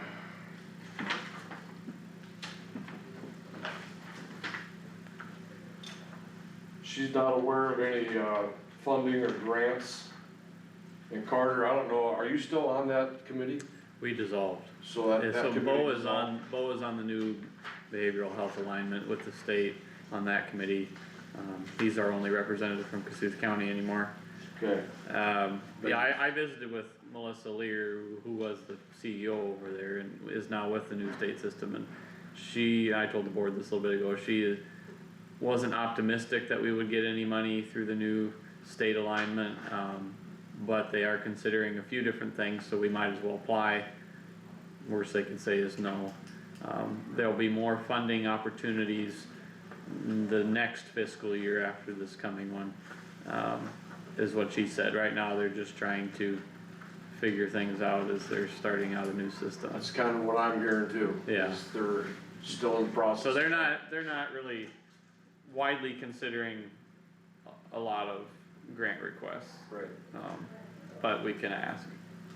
I did talk to Marissa about possibly putting in an application with the Kossuth County Community Foundation. Oh, There's others that have and Yep. got some help through it, so, she was going to check into that, and I don't know when that next application process is. But, I did direct her or asked her to look into it to see if there's a possibility of applying for that. At least get some partial help on it. yep. Yeah, and that's a good thing, but, I mean, between us and the city, I think we'll have to make a decision on whether that position's being funded for next year, we hadn't really had that conversation yet. I don't know. Yeah, that 2 years went fast, cause that's what it was funded for, Yep, so. yep. And, I would like to see it continue, but obviously that's a decision that you as a board and the city would have to make. Yeah, We are gonna have to add a different line item, because that line item is for ARPA, yeah, and it won't be part of our ARPA anymore, so we won't be able to budget out of that line item that we So currently. where will we have to put it? We can just create a new line item under in your Which budget. is Yeah, now, And what where is it happens now? to that money then? that'll be spent. It's spent now, it'll be spent in Oh, we February. are spending it. Yes, Okay. yeah. So that'll be this New budget. line item gets created. This is kind of backpedaling a little bit, but I have a note, Roger, that you needed to revisit the longevity because it wasn't in the contract in that holiday. There's one holiday that's not in their contract. Are we gonna do that at the same time, so we're not paying for? All That's things something that- they have to get added with their Yeah, union, and so that's something they should be That's a question I would have for doing, you guys, is that holiday schedule can change from year to year, correct? Not typically. I mean, the only thing that was Depending on added when at it- one time, Christmas Eve, right? We made a And it- change a couple of years ago, and I remember Doug bringing it to the board to have the union contract amended to include that holiday so that the road department could receive it as well. But I thought there was always 10, and then it got changed to 11 because Christmas Eve was added, correct? Yes, What I thought I heard talk about depends on when Christmas falls, if it falls on a weekend, or if it falls, Well, that's just the Oh. typical language. If Yeah. it falls on a Saturday, then you You get get Friday. Friday If it falls off. on Sunday, Sunday, you you get get Monday. Monday. That's just been Yeah. the language. correct, but all you the get time. both Christmas Eve and Christmas Day. What happens Yes. if Christmas falls on Saturday, Saturday? Right. You get Thursday and Friday off? Well, say it was a Saturday and Sunday for Christmas Eve and Christmas, then you would have both Friday. direct. Friday and Friday Monday. and Monday. yeah, Friday and Monday, yeah. Okay, But so you're right, let's that's the say only one Christmas that's not in the Saturday, collective bargaining unit. Thursday, Friday. Yeah, You'd still probably have Thursday and Friday, yeah. You can come on in if you want. which I Hi. think before that was Hi, why Michelle. we did the, depending on when it was, is what, when you gave Christmas Eve, you know what I mean? Yeah, That's kind let's see. of, was the thought process before, is address it on a yearly basis, but that's not like that. No, it's not like that. I would imagine those negotiations will be again this fall. of 26, says the Why contract. can't that be a memorandum of understanding? Yeah, I can ask Ann, I mean, The holiday could be rolled in with the. So we're doing it at one time, yeah, spending the, otherwise, I say we wait until the next union contract, cause that's just spending money we don't need to spend. I agree. Yeah, I would incorporate that with the longevity, so I asked Ann if she could incorporate it with longevity. the holiday. If the answer is no, then I'll just have to wait till the next. I'm sure she'd be able to put it on the same document, it's just another paragraph. Right. Okay, That's- If we're in agreement that we want to do that, Yeah. I would assume we have that. I shouldn't assume. Is there any disagreement in giving the deputies the same holidays we give everybody else? No. That would be sad. Okay, well, just for clarity's sake, Well, let's make sure. yeah, include it in the language. And Roger, I have a note about the law enforcement center. If you've gotten any information from the city and what that's, I asked him and, I had estimated 4%, but I have not got a concrete number from him yet. okay, I can push it a little harder to see if we're gonna get one, but, Yes, please do. I do not have. They've gotta be doing budgets now too. I would It think shouldn't so. be that hard. yeah, I would think so, and that was last week, I spoke to him, or actually it was 2 weeks ago, if my memory serves me right. I wasn't able to be here last Tuesday, cause we had a case going on in Wisconsin, but, 4% was the estimate, but I don't have a concrete number yet, Okay. but I can do that.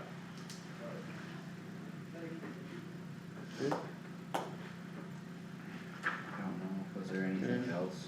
Yeah, The longevity and holidays were Two the things I changes. had notes on, Yeah, I think Uh, that's all my yeah. notes. and community liaison position. That's what I have. Those were the only notes I had, unless I missed something. No, that's all I had too. okay, Tammy, when you add those due longevity, you'll do the FICA items? I will, and I'll send it to you, yeah. Okay, thank you much. thank you. What time is it here? 10:19. Got 10 minutes and then we can start off. I have the new conservation sheets if you wanna put Okay. those in, this is just Sure. expenditure only. Look at that, flip right We to it. flipped right to it, Just expenditures, just expenditures. okay.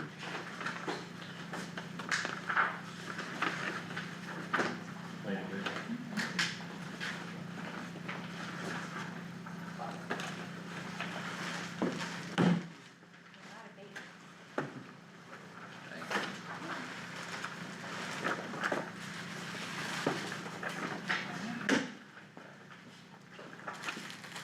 It's always nice to see somebody else in the hot seat when I get here. Yeah, Good to see you. good to see you, thanks for being with us. I just always have to bring you guys little gifts. Thank you. Little refund on our Good bill. to see ya. And I did have miscellaneous, but Little I'm gonna refund on our have to bill. change that for, so I will pass these. We'd appreciate that more. Okay. I almost lost the vote. Good, how are you doing? I thought it was a whistle at first. Just an opener, I know. Tammy doesn't like something, she's gonna be whistling at it. Yeah, What is it? Oh, it's an opener. okay. An opener. Like a little coaster for Sure. your desk or the meeting or Oh, whatever. yeah. Josh can put his bubbler in it. The drink on my book. Oh, okay. Now what's he drinking? Water. Water. If you started with that, maybe you'd be healthier. I'm sure that's a suggestion by one. No, that's why I was asking what he was drinking next. Wellmark doesn't sponsor Monster Energy drinks? Oh, yeah. No, no. Or Alani's. I was drinking those. Aren't they the highest in caffeine? I have not regretted my decision of not having coffee or any of that for caffeine stuff. I don't either. On that note, I I'm used to gonna drink a little go bit of fill pop. my. Yeah, go fill your coffee cup, Tammy. Yeah, now we'll Go talk get more about your bad caffeine, habits. yeah, go get my more, yeah, well, it's better than something. Well, this is true. Yeah, I'm a water and milk guy, mostly water. Yeah, I don't have any bad feelings about giving up pop for the most part. I'll have one here and there, but I bet I could count the number of That's a times. hard one for a lot of people. I don't drink soda at all. Yeah, I don't either. I mean, I bet it's been 2 or 3 years since I've had. Yeah, I'd say I could probably count on my fingers and toes the number of pop drinks that I have in an entire calendar year. Yeah. So, I mean, I'll Yeah, have so- one here and there, Right. but it's very few and far between. There's every once in a while, but I mean, like I said, it's probably been at least a couple years, and it's not necessarily intentional, I don't know, I'm not a don't big drink soda it, drinker. yeah. But every once in a while, I think in the summer, like a cold Social Diet gathering Pepsi- and- well, just a yeah. cold Diet Pepsi with pizza, I I don't know why, it just Something something about about it, Pepsi yeah. and pizza, yeah, That sounds like a commercial. yeah. But some of the other stuff, Are you sponsored by either of them? no, Paid advertising? no paid advertisement, hi, how are you? Good.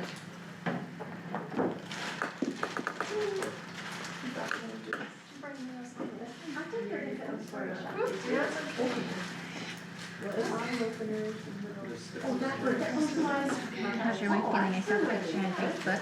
She's getting closer, there's yeah. 1 week, something yeah, it she's says. really popping off. Yeah, No, she's feeling pretty good, she's tired. yeah. Sure. I know she didn't feel good last time. Did she was. No, it was yeah, awful last yeah. time and, This no, is this better. one, I mean, yeah, it's been night and day different from the first one, so that's been good. Yeah, that's something that's cold, but it works for that. Hey, I was like, I just had a gentleman here again. She's always telling me I just don't have all the energy that I normally do. I wonder why. Right, yeah, yeah. Plus she has to I'll give you chase one a guess. little one, yeah. Yeah, Do you know if it's Yes. what it is? no, Not gonna find out. nope. That was our deal, we found Yeah, out. we're gonna find out. Eventually, Well, we don't, yeah, we'll find out. eventually they will, In about 2 months, we'll find out. yeah. That was our deal, we found out with the first one, and then I didn't wanna find out, so then we're not finding out for the second one. Very good. I'm like, what do we do? At least like it was nice out to drive. You in the sun, yeah. Yeah, I mean, it's Is cold, that called but, dog, and, but it'll be your short lived. Yeah, I'm sure you will. Yeah. you know, and not that it's Um, so you know what I mean, but you still kind of. I have had some requests for some people that can't be here next week for the DD 80, Let's 10 and 70 meeting, so I have set up a Teams meeting. So if you have anybody call you, I can send them the link. It's I probably, had one call and I told them to call your office. okay, it's probably, better if they just call the number. They can log in through Teams, but they're not gonna be able to see the screen because of the way the owl works. So that's the problem we had last time, and I'm trying to run back and forth from that computer to this one while he's asking me questions, and it kinda makes it kinda difficult, Like the projector screen, you mean they wouldn't be able to see they that? can't see it. Yeah, I know, that's what I was. unless you could lock the position of the owl to focus on that. I asked Eric about it, and he said there wasn't anything we could do, so. I would say audio is fine, but Yeah, where is this project, or the 2 potential projects are just south of Ledyard, on the south side of Highway 9, a couple miles. that's what I looked at just a week or 2 ago. Yeah, I think Tyler when we set up the Where the information. lady who petitioned for it, withdrew it? No, Was it- that's a no. different one. No, no, that's over by Buffalo Center. That's southwest of Buffalo Center. This one is the first meeting. And she didn't withdraw that petition, she was just concerned about paying 3,000-4,000 an acre, but she didn't withdraw, she wanted to see what numbers were. This is the first real meeting with landowners Yep, on this project. so it'd be the same stage in the conversation as the other project, but it's a separate project. I've got a unique 4 minutes. I got a unique drainage scenario that came up last week, a question I need to find an answer to. There's a piece of ground, it is partially in the district, and there's 80 acres that are outside of the district. It's 400 acre field, and there's a county relief main running off of the drainage district main that exits the district and runs into a ditch, and the ditch goes into the creek. And so, but they have a main running up from that relief tile, county tile, servicing those 80 acres, the 12-inch main. So the question is, Are the others in another district or not in any district? they're not any district at all. Oh, jeez. So, Like, they could be annexed into the other district. so how would that have happened years ago to where the county ran a tile and it's not in a drainage district? Are you sure that it's a county tile? Yeah. Okay. Is it on the map? It's on the map, She's proposed it, whatever. How's that gonna work? Okay. unless it's mislabeled, I guess. Some of those, you'd wanna check the assessment schedule to see how many acres are actually assessed. That's why I wanted to look Do into you it. know what drainage is? 68, I think is what it is. No lots, just 68. Or, Where is it at on the map, like, there's a lot of others. do you know? The Sherman Township Like you guys, is there? section 24 It changes. maybe, in that neighborhood, Every other year cycle. Oops. right across the road from our farm. Okay. Oh, So you see that main relief tile that comes off of those, there's like 2 or 3 big mains that run through the middle of that district all the way down. Run north and south, and that relief tile runs east, I right would- by our acreage.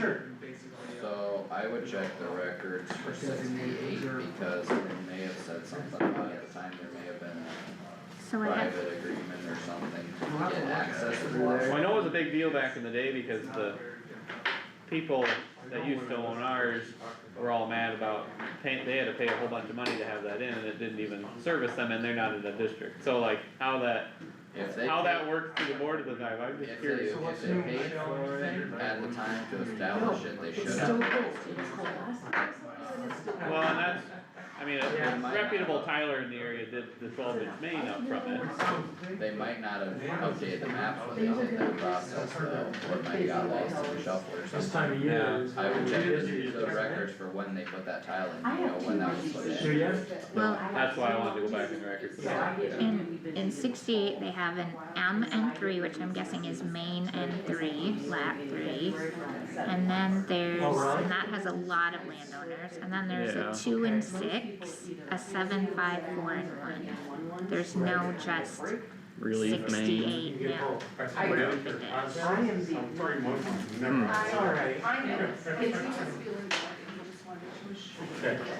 Well, the question was, because the water, whether they tile into the relief main or they tile into the drainage district, all the water is going to the same place. So, is there legalities for, do they need to keep certain amount of acres on one side and another, that's what they were asking about. If they Yeah. paid for that tile to be, or the previous landowners or whoever Yeah. paid for that tile to be put in, they should have the right to use it. The only way you find You out have is to, go. the only way to find out is the records to see who paid for what and how that was dealt with. They may have just not updated the map. Yeah, I don't know. There's gotta, I mean, if they paid for it, there's gotta be some sort of agreement somewhere. and it's just a unique scenario, yeah. You don't use Have you Casey's? heard from the bank? No. Cause I can See, imagine now that's what my, he's gonna say. I Just wasn't that it was a Yeah. subpoena to the bank. No, but they might have the right to use it anyway, because if they paid for it. That was just brought up 5 years ago. Yeah, or you might wanna talk to Goodwin. It was just brought up into the field They're 5 years ago. confused on how things work. They are. Completely. It was the new main, and what the goal was the pattern And then they tile. wanna know what to tell them is So- the one that does it. Right, Yeah. right. No, That didn't no, go through we the do board have 5 a years separate ago. fund for every No, it was a private. drain. And Well, if it's a private pipe, they can do whatever they want. I They know, don't have- but that runs into the main. It's on eBay here. yeah, Okay, yeah, oh my god. that's the other Can you imagine? But anyway, Okay. that's, Yeah, new main got run, new private main got run up from that, to service that 80 that's outside the district, 5 You're years. welcome. Maybe they don't have Tommy. Not in the district. So they ran a prior tile from this main relief tile, Which is a county tile. yeah. And they ran that to service ground that's not used, or they ran that to service ground that is. Service ground that's not. Well, I That found was the minutes. question. How does Is this this, work? is this a Fisher family? No. Okay, cause I found minutes from 2021 There was, I had a, from Dean and Donna okay. Hilbert. 2021, oh, okay. Because installing tile in the DD 68 from their property to main tile, Fisher family, this would be a little bit west, I'd be on the other side of the Okay, district, yeah. okay. That's the only thing I have. Huh. Most times the meetings are at the end of my. No, this would have been run, that main relief would have been back in probably 70s or 80s even. You know, it's been a while. Anyway, we're after 10:30, so we'll look into that. I'm laughing with you, I'm not. Whenever you're ready, we're gonna get started with health We were insurance. telling stories. No, that's good, that's good. Thank you. You're welcome. Thank you. Well, I guess I haven't opened it yet, I don't know if I should say thank you. No, thank you. Thank me. And it's just the initial, Okay, keep that in mind, I mean, this is just. And they're gonna go down from here, Where we right? start, I can make no promises. Those aren't coming out. Michelle sets the rate. Yeah, tell Michelle.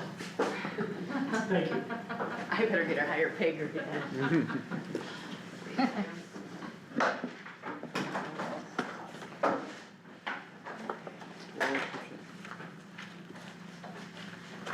We're good?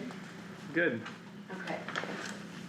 Well, as always, thank you for inviting me to your meetings or allowing me to visit you, whichever.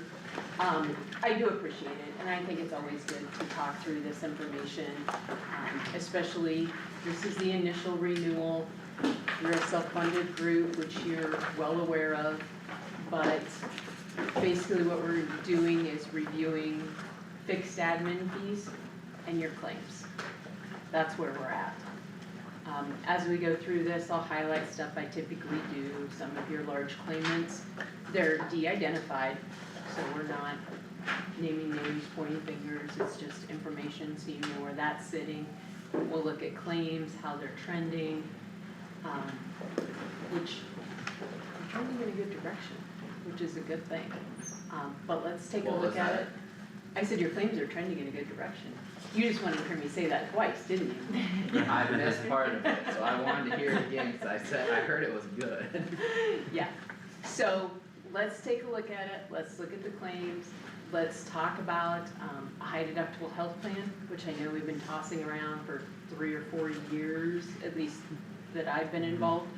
Let's throw that out there again, let's see where that's at, let's get some thoughts, have a discussion. Again, just remember, this is your initial renewal, this is not committed one way or the other, and it's never committed, because you can always make plan changes that change your rates, change your claims exposure, etc.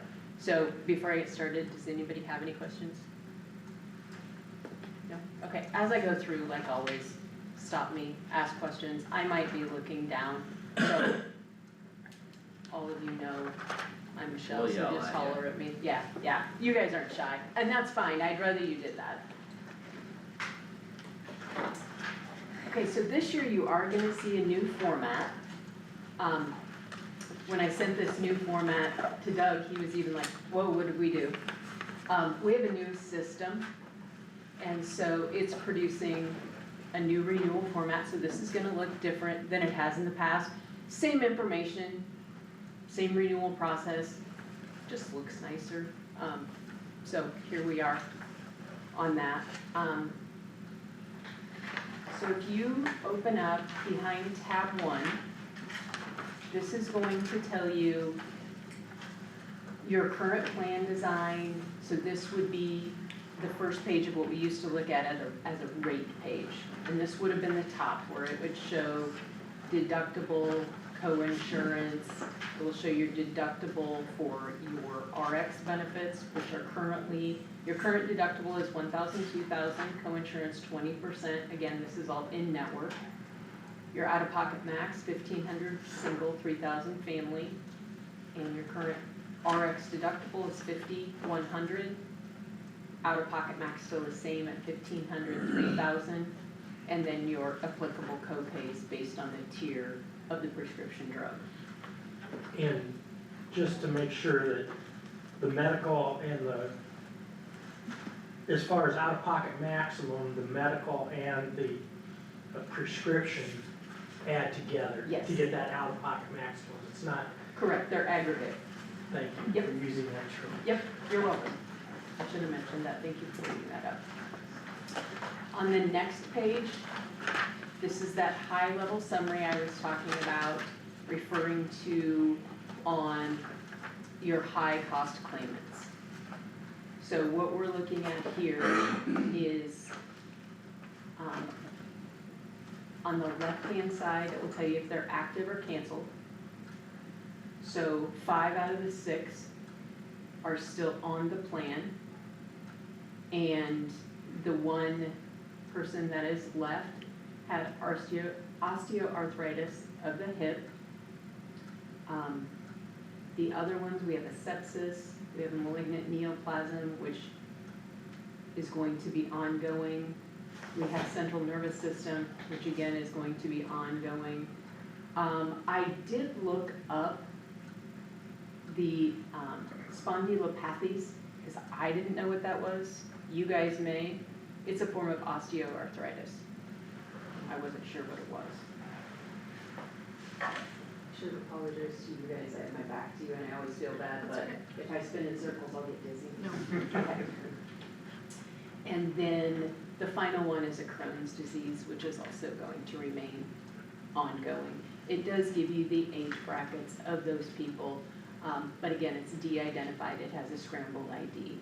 On this page, you're also going to see your individual stop loss level, which I'm pretty sure you're all aware of, 75,000. So any claims above 75,000 are picked up by your stop loss. That is not your responsibility as a plan. You're responsible for the first 75,000 of any member. Okay. If you turn to the next page, this will show you the fixed fees. On the fixed fees, one of these is a little crazy because it looks like it's some huge increase, but we're talking about $1. 90%, Yeah, but it's $1. So I know, Saw that. when I looked at that, I'm like, come on, this looks terrible.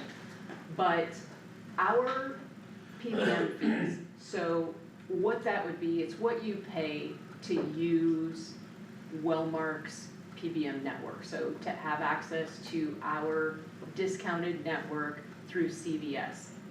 For the past, I believe 12 years, our PBM fee has been $1.10. We haven't changed that for 12 years. So this year, instead of doing, a dime this year and a dime next year and wherever we're at, we're like, you know what? We're just doing it. So it went up $1. Yes, it went up 90%, but it's $1. I know it's still $1, but I just want to make sure you notice what the 90% is.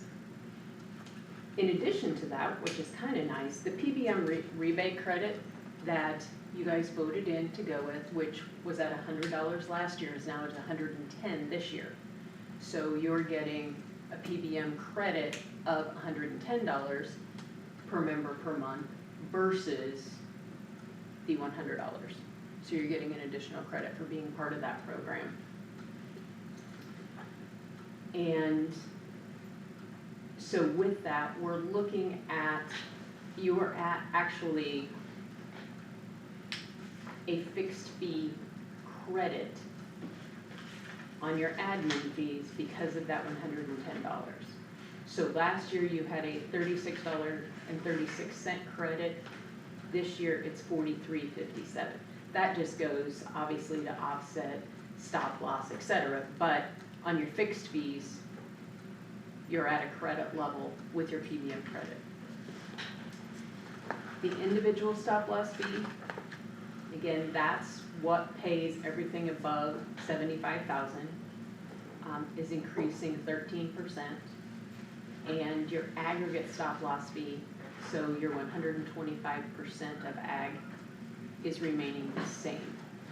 So overall, that's a 13.8% increase. If you take out the admin fees, we're at 12.65%. For your suggested rates with your claims, we're looking at a 12.5% increase based on claims dollars and fixed fees. Now, the 12% admin fees is a small piece of your overall claims experience, but we'll look at the claims in a little bit. So for fixed fees, that's really what I'm gonna focus on this page.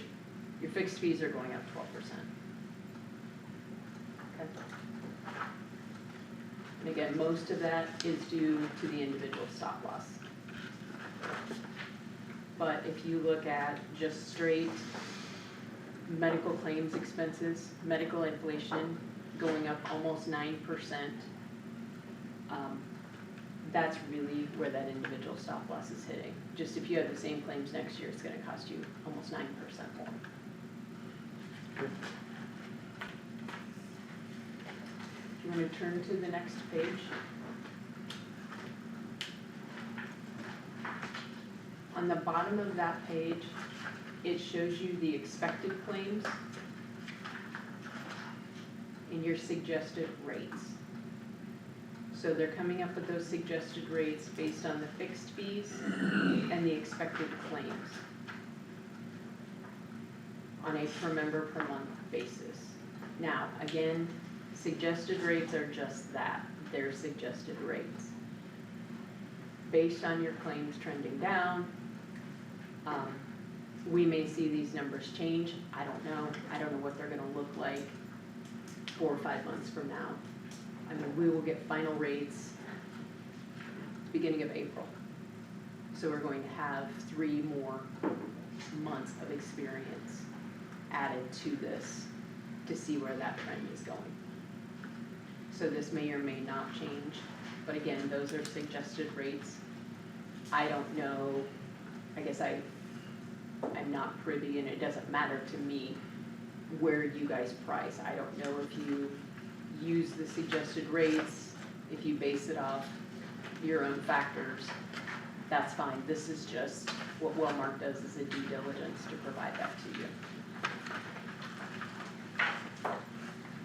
Any questions on that section?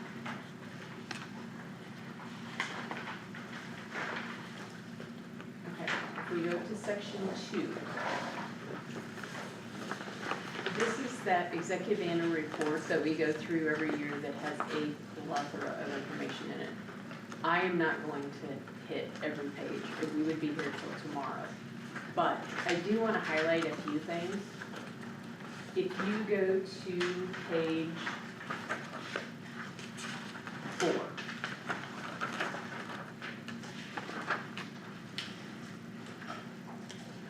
the bottom right-hand corner will give you a summary of that page. Your health and pharmacy claims paid per member per year have decreased 47.7% from the prior period. Now, the prior period being a rolling 12 months. So we don't have the true picture yet. That's why I always hesitate on initial rates. We don't know what's pending out there. The health paid per member per year decreased 52%, but the pharmacy increased 14.9%. So when you take that in a balance, that's where you get the 47.7%. However, we also had an average membership decrease of 7.5% from the prior period. So that's going to count for some of the claims decrease right there. What's the difference between page 3, I know you kinda skipped over it, but there's a 49.7% there versus the Which? page 3. Oh, page 3? I didn't know if that was something different or a specific category or? This is just, this is comparing things from the benchmark Okay, and how it changed from the benchmark, okay. Thank you. which is still important, but, Yep, yep, two different scenarios. yep. Okay, the next page I wanna look at is page 6. And I always think it's just important to kind of take a look at this. Up in the right-hand corner, employees were 39.2% of the membership, and they accounted for 60.6% of the charges. Spouses accounted for 22.7% of the membership and accounted for 29% of the costs, and that actually decreased. The dependents were 38% of membership, and that's down from the prior period. So that's just, I just think that's kind of an interesting statistic to look at, is like, where are our claims coming from, and of that population, who has, you know, where's those high claim dollars from?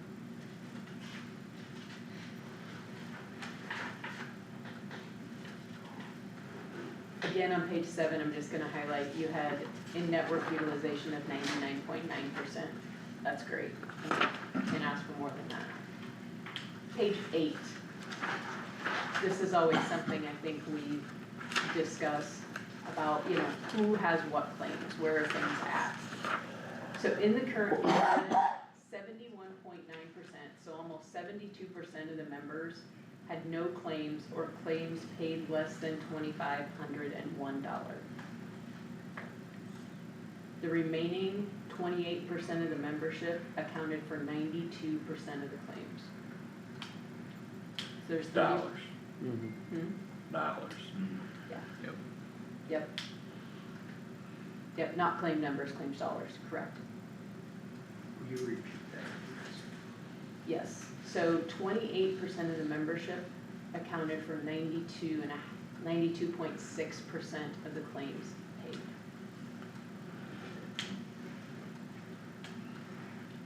There were 7 members in the prior period with claims greater than 100,000, which were 63.7% of the total claims. So in the previous period, 7 members had 63.7% of the claims.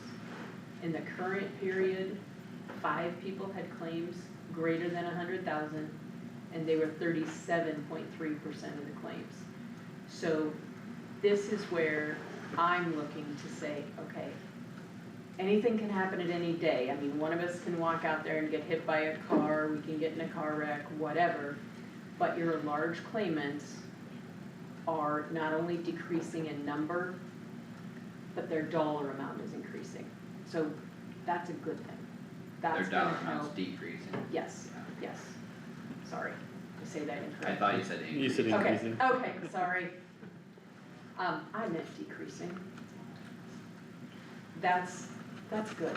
And I mean, don't like know to if see you have it. it handy, otherwise I'll try and find my old sheets at some point. Do you remember what our high cost claimant summary had for a total last year? I was thinking it was significantly more. I don't have last year's with Okay, me. I'll go find mine at some Okay. point, that's fine. Okay. Again, since this is initial, I didn't have all that because it could change. I mean, Yeah. we could have 2 high-cost claimants, we could have 1 sitting out there now that we just don't even know about too, because this was at the end of November, we're 2 months later. You know, when this is ran and then the underwriters take a month to underwrite, and so by the time you guys get it, or anybody gets I it, just it's 2 would've months compared old. to last Yeah, no, initial no. one, so that's fine. I get it, no, I just don't have it with me. Okay, if you go to page 10, I know this is something we talked about last year, but the current member cost share was 7.8% this year, compared to 3.8% in the prior period. Now, if you look at that, that's almost exactly times 2. Well, that's what we did with the deductible last year, we took it times 2, so it makes sense that happened. The current member cost share was lower than the benchmark, though it's still lower. The benchmark is 12%. Your group is now at 7.8%.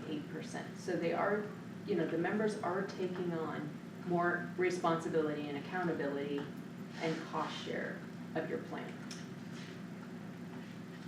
So I just wanted you to see that that did make a difference last year in doing that. Not that we don't know that, but what was the impact? Okay, if you skip to page 13, just a quick highlight of the conditions that accounted for the highest, so these are the highest spend categories. So bones, muscles, and ligaments accounted for 26% of the allowed charges. And nerves, eyes, and ears were 16% of the allowed charges. Those are pretty common high-cost categories.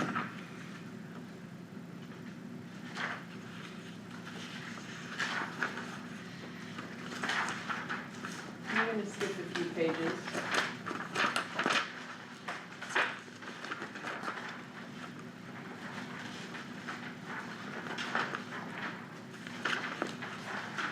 I'm going to go to page 24.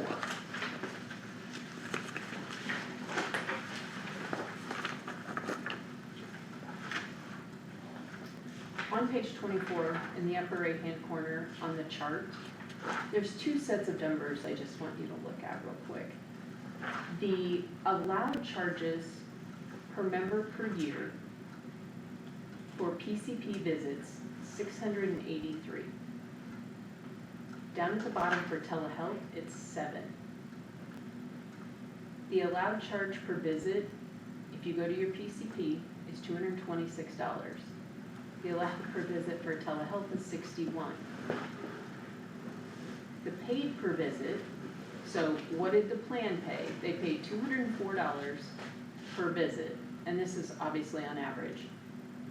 A telehealth visit is $51. The member liability though, for a $226 visit is $19 for the member. A telehealth is $10. I think that's important. If we can get members to start using telehealth more, look what's saved per visit for the plan. 50%. Almost. So just, More I than mean, that. it's more than that because 50% for the members. for the member, but 4 the times plan's for the paying, plan. yeah, the plan's paying $51 for a telehealth visit and $204 for a PCP visit. Now, obviously, that's not applicable to every PCP visit, but if you're going there because, you have a cold, you have a sinus infection, you have a sore, those common things, pink eye, yeah, that we can, see a doctor on demand physician for, it saves the plan and the member money.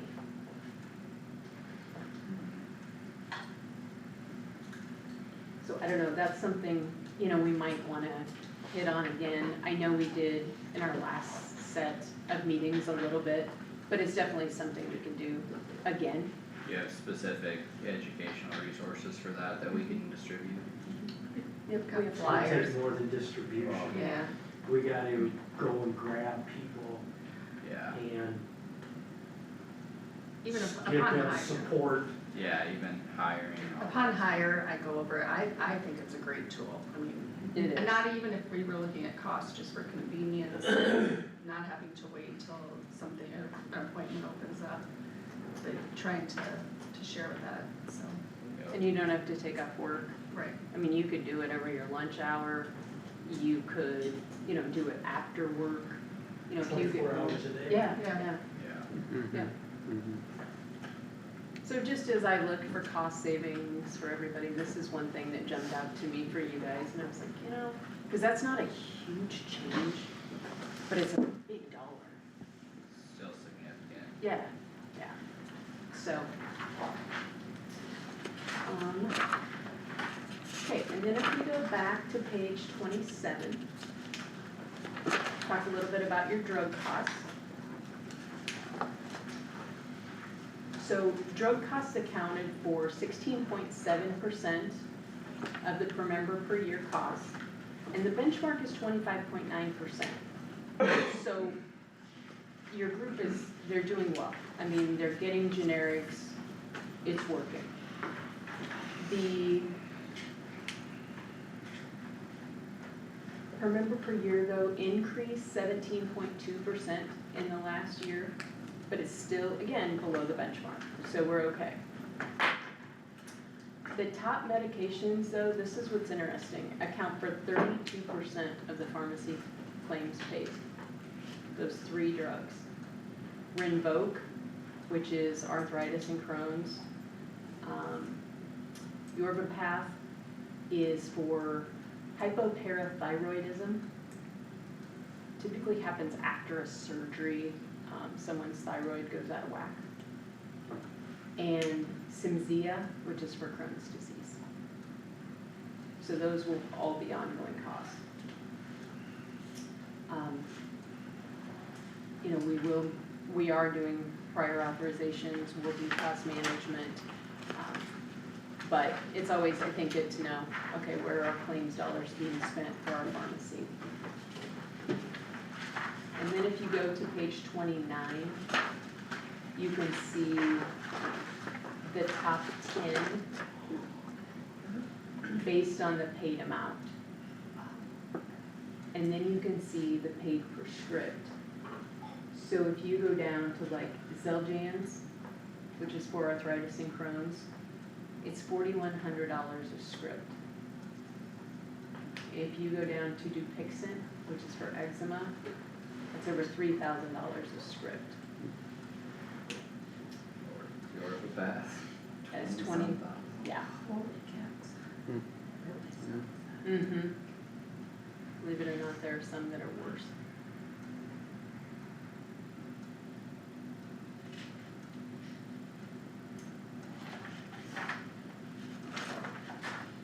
Then if you want to go to, any questions on that at all?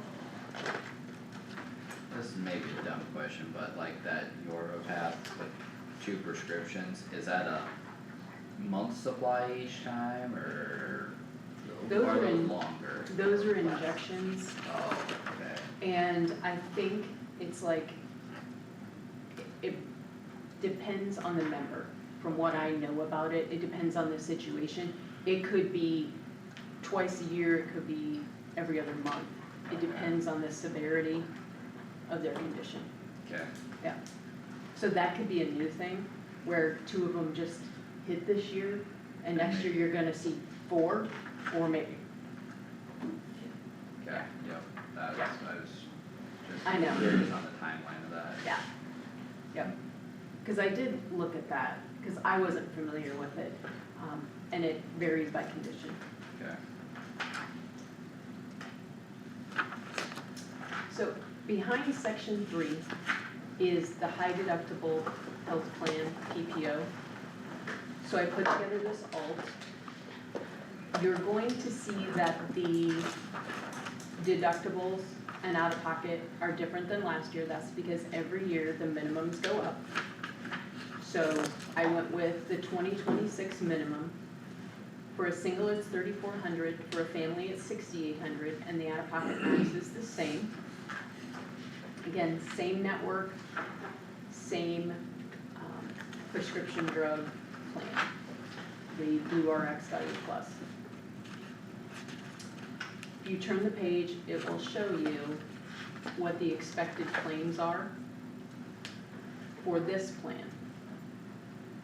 Looking at this, the single plan expected claims decrease $168.08. And for the family, it decreases $420.20. And that's per contract per month. So that's not an annual, that's a monthly figure. So by increasing the deductible and the out-of-pocket and having members responsible for that first dollar coverage, that's what it does to your expected claims. Now, the other thing that I did wanna share with you on a high deductible health plan is the government, I believe that it went into effect on January 1st of 25. You can have first dollar coverage for doctor on demand visits. So like you do for preventive care and high deductible health plans, it's first dollar, like, they can be With a high covered. deductible? Yes, you can do that now with a high deductible plan. So to me, that is a good thing. If you wanna put that in, and that also encourages people to utilize doctor on demand when they can,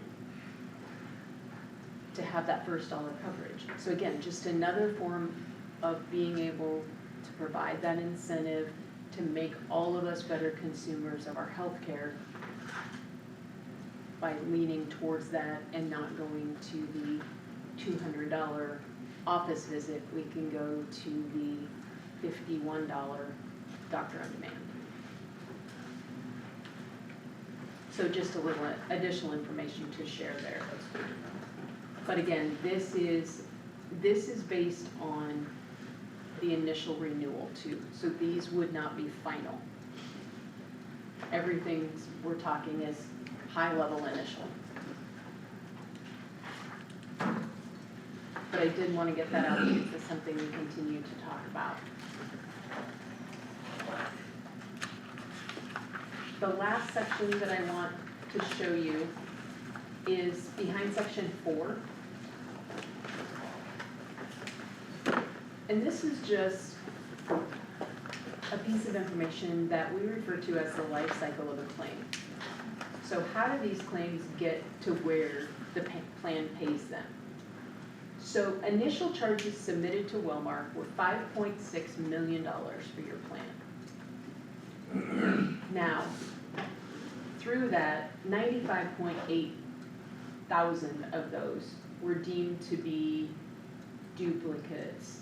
Maybe they were not on the formulary, they just weren't claims that were valid. We have, our highest number of claims that are denied are from non-members too. So it could be any number of things.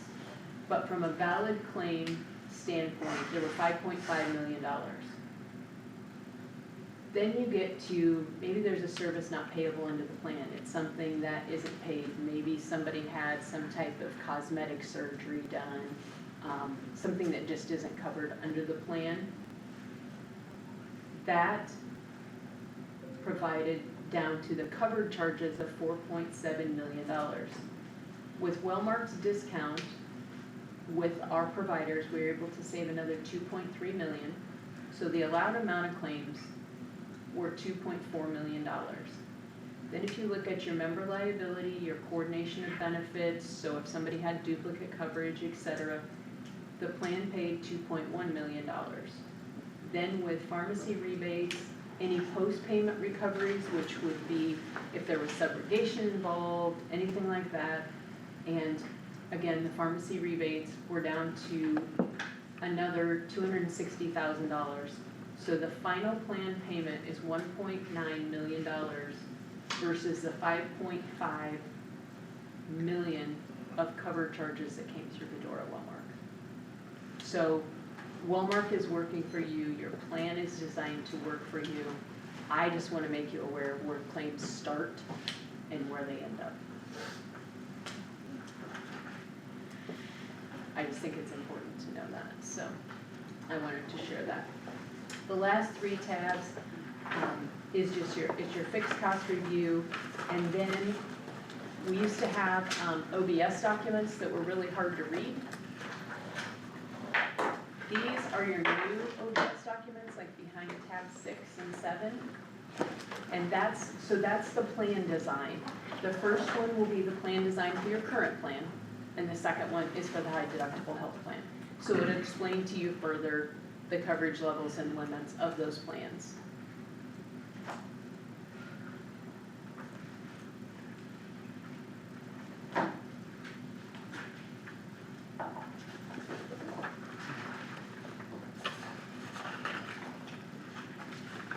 And if doctor on demand is something that we wanna further investigate and talk about. Again, when you do benefits meetings, I can come up and we can have a whole section talking about doctor on demand and how to get logged into that and how to do, you know, when do you go to doctor on demand? All of those things, I'm happy to do that. If, you know, we get farther down the road and it's, yep, we're gonna do this high deductible plan. If we wanna do meetings before your benefit meetings, again, I will offer up, I am happy to do that. I'm happy to just, and I've said this before, sit in an office and just don't make me sit with the sheriff. He's not in here anymore. I'm sure he's a nice guy, I'm completely We could kidding. put you in the jail. We probably got some options open. I could sit in there, I might need that. And, you know, people can come in and talk, you know, because I know a lot of people sometimes in meetings are hesitant to ask questions that they are important to them, but they'll discuss it with somebody in a one-on-one meeting. Let's do that if that's what we need to do. I want the employees comfortable with that plan if that's something you decide to implement. Because it is a good thing. I mean, there's so many pieces to that can be beneficial besides to the plan. It can be beneficial to them, and I think a lot of people just don't completely understand it. So, you know, let's talk about it. Let me help you help them. I'm happy to do that. Because I know that's been a concern and some questions.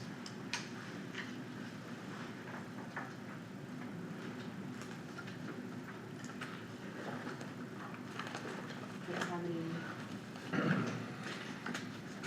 questions at all? I know I threw a lot of information out there, but again, it's initial, so.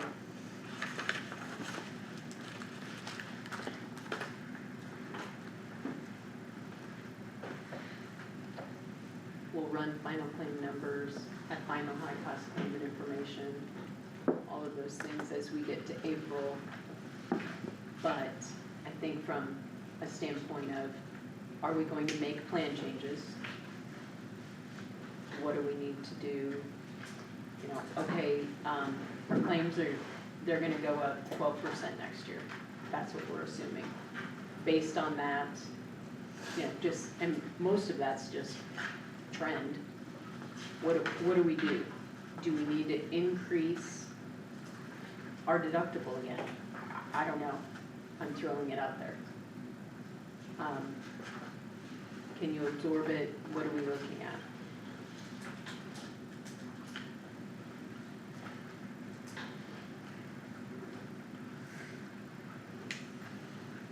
You guys are always welcome to send questions.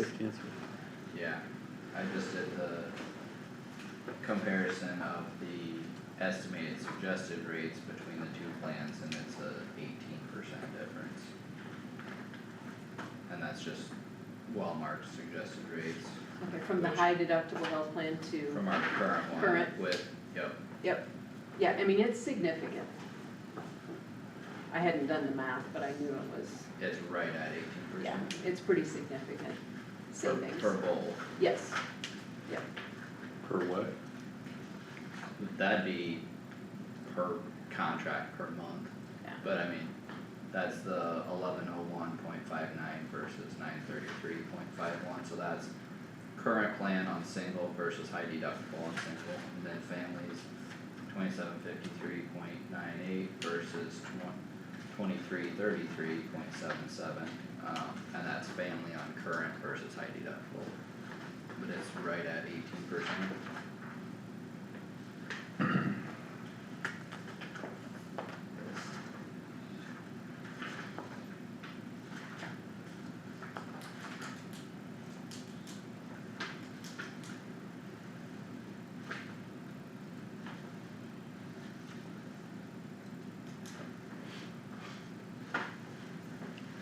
And that'd be assuming, well, that's just per plan, if somebody were to, Yeah. 18% is a contract general per figure, month. yeah. Yep. I mean, my suggestion would be, if this is the year that, you know, you're going to offer the high deductible health plan, I mean, there's always a couple of options. You just go to a high deductible health plan, or you offer both plans. Either is an option. But if you offer both, there needs to be an incentive to go to the high deductible health plan. Maybe that's where you pay, you know, the member has to pay very little in premium. And if they want to, quote, buy up to the traditional plan, they can do that. Maybe it's, we're gonna offer to put in so much match in your HSA plan. Whatever type of incentive, there needs to be something there, because if you just look at a $3,400 deductible and a $1,000 deductible, where's everybody gonna go if there's zero incentive? So, ask you this, when you were up was that last spring? Or was that last fall, when you were up to talk about the high deductible I think with employees? fall. November? It was No, that was, in June. that was in the It's springtime. in the summer. Yeah, yeah. It was warm as well. What did you feel the response was when, I mean, I know you got to visit with some different employees and, I think some people were open, some people were nervous and felt like, you know, this is something I don't understand. I've only heard bad things about a high deductible health plan. sure, They're not bad. We have to get that message conveyed. They're not bad, they're different. They're a different form of healthcare. yeah, It makes us better consumers, but part of that's just education. So I heard a lot of mixed things. sure, Like I said, I heard scared, I heard curious, I heard no, and I heard, you know, so,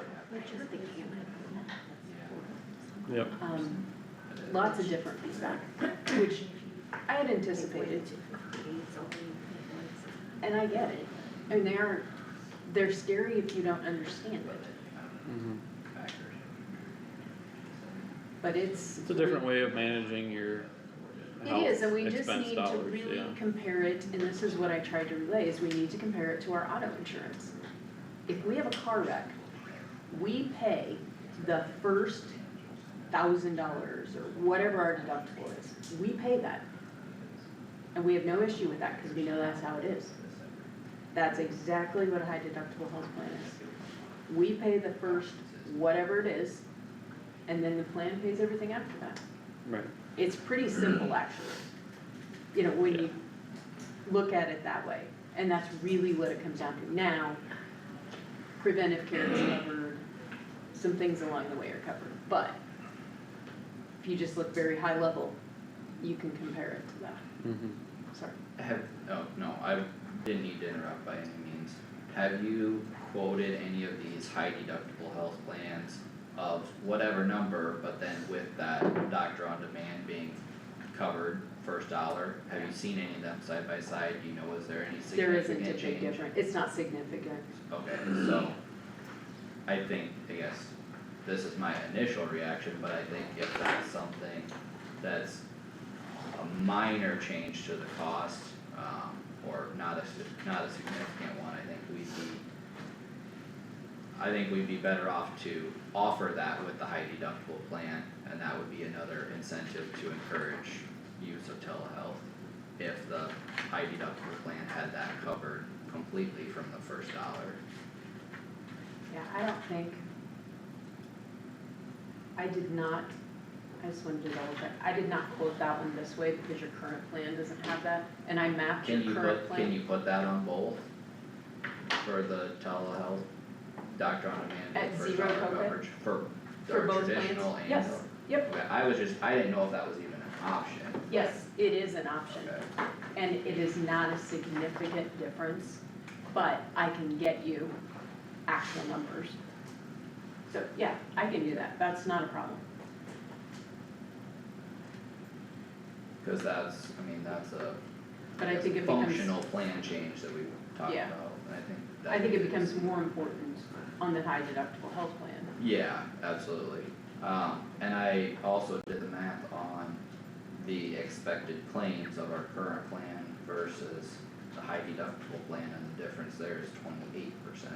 So versus the suggested rates, it's 18% difference, but it's a 28% difference on the expected claims. Yeah.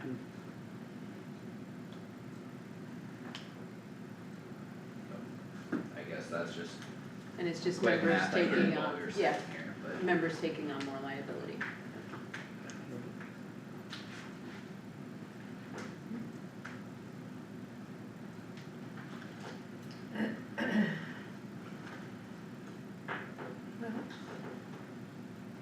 Anyone else have any questions? Have thoughts. I mean, Fire away. well, with the family plan, and I haven't assembled all what the high deductible does, I heard you talking, but wasn't listening close enough to it.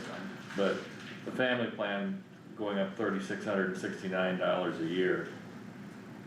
And again, I've referenced this in the past, on an employee's $100,000 package, that's 3.6 or 3.7% of the whole right there. I don't know how we can afford that and raises and stay anywhere close to our tax asking, as far as millage rates are concerned and stuff.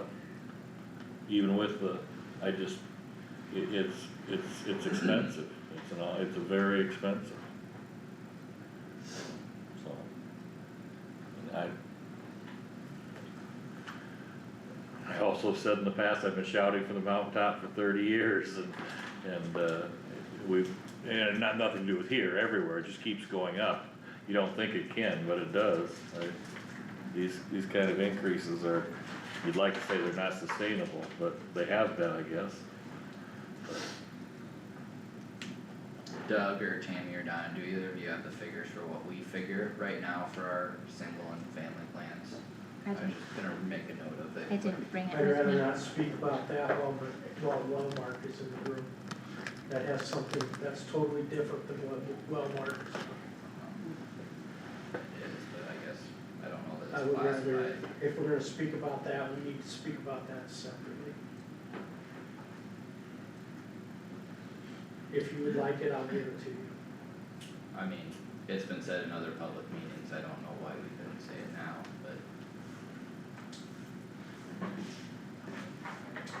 $975 single. Does the board want this information or just one board member? I'm not even understanding what the question was, so. our current rates that we What we are charge, what we are contributing to our fund. yeah, Has nothing to do with what our usage, so if the board would like it, you guys tell me.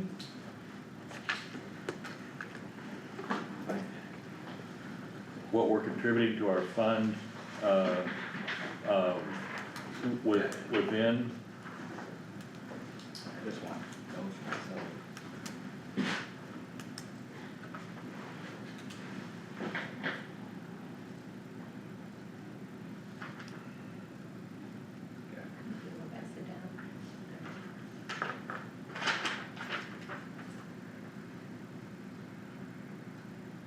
that doesn't mean anything to me, I don't know what it is. Michelle, question on, I think when the first you said that there was a charge for like the pharmacy, the CVS.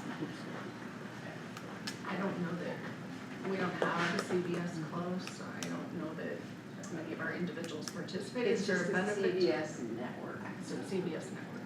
which is Hy-Vee's. Okay, Hy-Vee's are included with Yeah. that, okay, cause I was gonna say we don't, Yep, we it's- wouldn't say the CVS, I don't. Yeah, no, Okay, so it's a CVS network, network, okay. yeah, which includes Hy-Vee's. Okay, I'd have to Okay, look at that's it, fine. but yeah, it's what you use. It's what's considered an in-network pharmacy to you guys, yeah. So yeah, I don't know CVS either. It's Hy-Vee.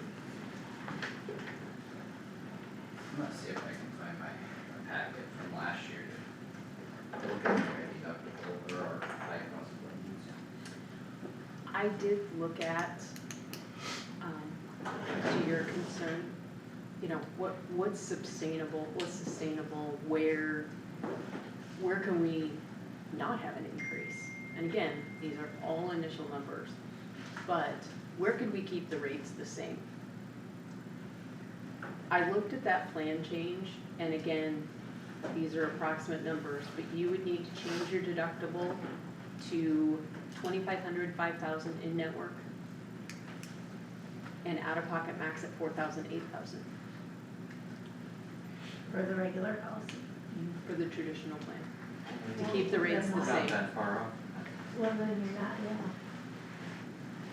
What was the second number? 4,000, 8,000 for out-of-pocket. And again, those in-network numbers, the out-of-network numbers are different, but you have 99.9% of the people going in-network, so.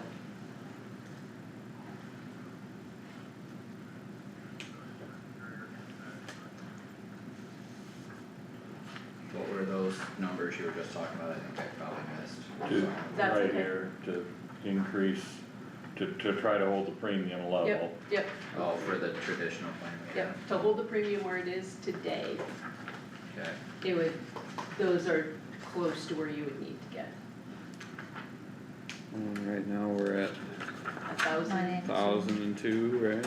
Yeah, from 1,500 Yeah. to, so pretty significant increase. Mhm. Yeah. Mhm. yeah.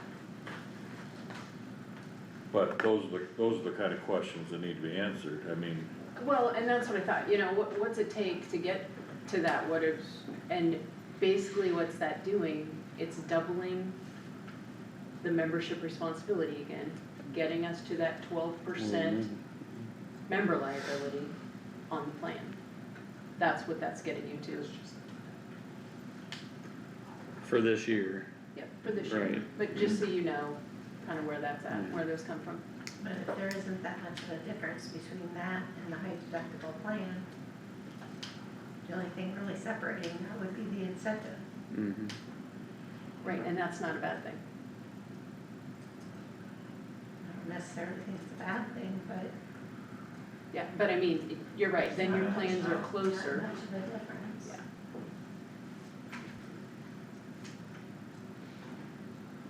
Because then we're, let me see, they were 18%, then they would be 6% or something like that apart, round numbers. If they're 18% now, and we got this back down, Oh, I Maybe see, farther I see what apart. you're going. Maybe the Estimated other way. suggested rates would be, within 6% instead of 18? well, if you got it back down, no, they'd be farther apart. If you held them where they were today. Oh, okay.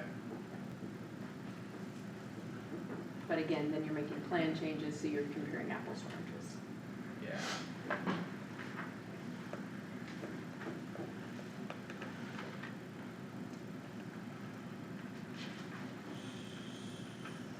So I guess just maybe quick food for thought, and this is actually from the executive summary from 23 to 24. So would that have been what we looked at last year? Or a year ago? We're on 20. Yeah, we would have looked at 24 to 20, We wouldn't have Hold 25 on. done. this year we're looking at 24 to 25. So yes, we would have looked So at this- 23 to 24. Yeah, okay, so then, last year, this would have been high cost claimants greater than 10,000, but the first page was anything above 75,000, and the total claims paid for that was almost 3.5 million. So that's the significant difference we would have had, or one of the differences. And that's why your spec premium went up. You had so many people go above the spec limit. Can you tell me again when you did that little bit of research, what those deductibles would have to be raised to again if we stay status quo? Mm-hmm. Okay. 2,500, 5,000 for deductible, so single family. And for out-of-pocket max, 4,000, 8,000. And those are in-network numbers. Out-of-network numbers would be more, but that's not completely. It was 5,000 and 8,000 for out-of-pocket max. 4 and 8. 4 and 8.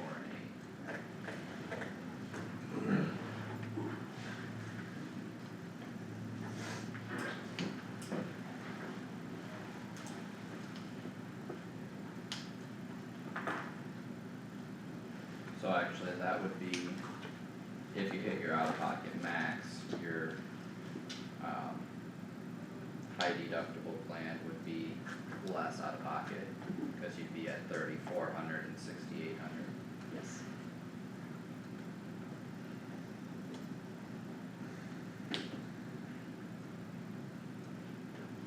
Yes, your liability is limited and capped sooner on your high deductible plan than a traditional plan.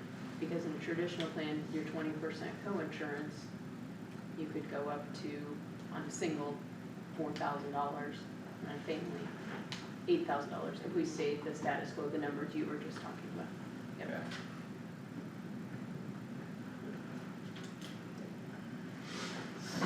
With, high deductible plan, there isn't co-insurance. It's literally, you pay the first determined amount and everything after that's covered at 100%. As long as it's a valid claim. We'll put that caveat out there. So, not everything, every covered charge. Can I ask a quick question? You bet. Does that include the 20% on a high deductible plan? On a high deductible plan, there's no co-insurance. So it's figuratively speaking, like your auto insurance. If you have a wreck, you pay the first 1,000. There's no co-insurance on the rest of it. Same thing on a high deductible health plan. You pay the first 3,400, everything's covered at 100%. After that, except you don't pay the first 3,400 on every wreck. You pay the first 3,400 for that year, and everything else, all covered charges are covered at 100%, and then it starts over the following year. Thank you. You're welcome. Yeah, good clarification. So if the plan starts July 1, would they have 2 deductibles the first year then? Well, that's part of our discussions, is how we would do that. And I don't know that, I don't want to speak for you guys, but I don't think any of that has been decided how we would do that right now. None of that's been decided yet, Okay. but in our previous conversations, you said there was a possibility of doing a separate open enrollment for starting on the Yes. calendar year so that people could line those up, right? Yep. So we could do an open enrollment like for January. That would be January. So you'd probably do that, That'd be like. January 2026. Yes. 27. 27. I thought it, but I didn't. Yeah. It is I know, sometimes what's 2026. in our head doesn't come out of our mouth. Yeah, yes, that would be January, so we would, So you'd probably do like paperwork for that, say, November, right? Mhm. But then it'd be effective January January. 1st of 27. Is a high deductible health plan, is that considered credible coverage? Is it?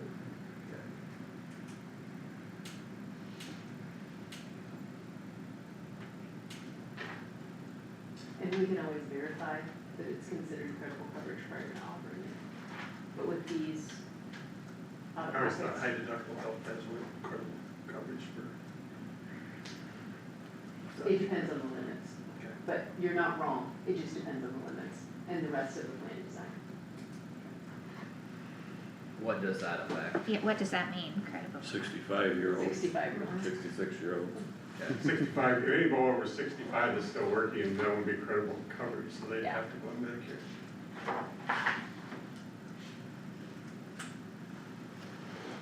I'm not even sure if it's, and this is nothing personal, I've heard it so many different ways, but I've heard several people call it credible coverage, and I've heard several people call it creditable coverage, and I'm not sure which of those is right. So, I believe it's credible coverage, credible? yes. I've heard some pretty, high have- level people say creditable, and I Yes. didn't even know that was a word, I guess we could look it up. Yes, I've always understood it as credible as well. yeah. I've heard it both ways, yeah. It's It is two the words, eight- same thing. I thought it was the same, I mean, I don't know, those Last are, question, I'll leave you alone, does HSA have fourth quarter carryover or not? HSA is yours forever. Yeah, an HSA does not work like an FSA. So an HSA is actually a true savings vehicle, it's yours. If you would leave this I job, mean, you're the going to a different job. deductible. Oh, the deductible. The deductible, is there fourth quarter carryover and deductible? So if you meet that 3,400 in that fourth quarter, does that carry over? No, not in the high deductible health plan. Does it on the regular plan? Yeah. Yeah. Is that still in your plan? I think so. It carries over. For this, for ours? We've taken it out of a lot of plans, and I have to double check to make sure it's still in yours. Or do you know that it is that what you're asking? That last I knew it I was, think I, in our manual, I think that it does say that. Okay, and it still could be part of it, I would just wanna double check before I answer that question specifically, but no, we would not put that in.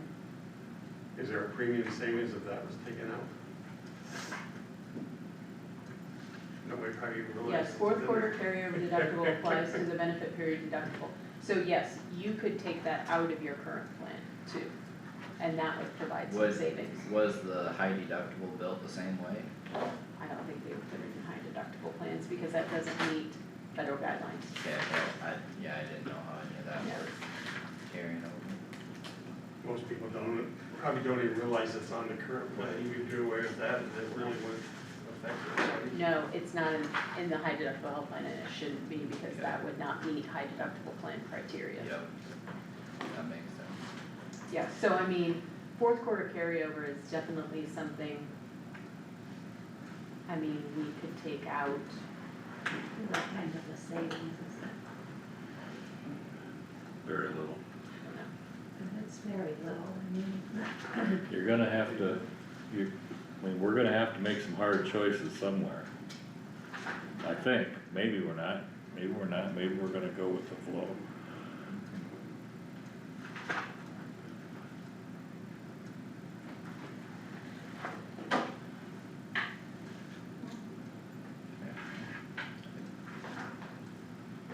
I don't know that I have any questions burning a hole in my head right now.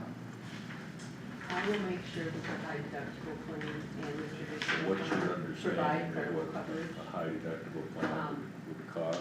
I'll check on those, I'll get that. We're sure about that? From So if you their can check numbers with or them what in do the you? next couple weeks. Yeah, I guess, I'll get that for we you. don't have any Just so numbers.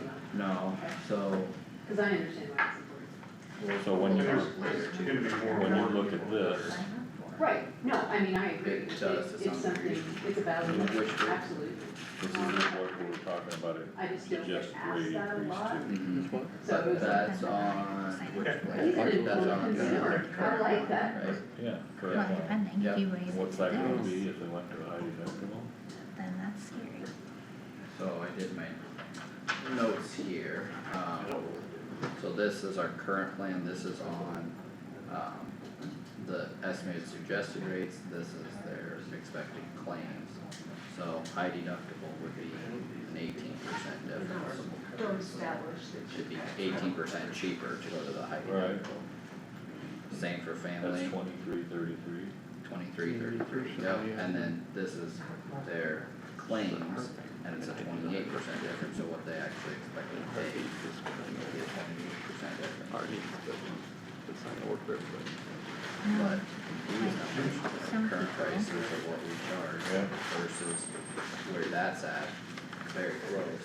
But these numbers, what we charge has been under their suggested rates for years. So we, depending on how we structure it, there's room there.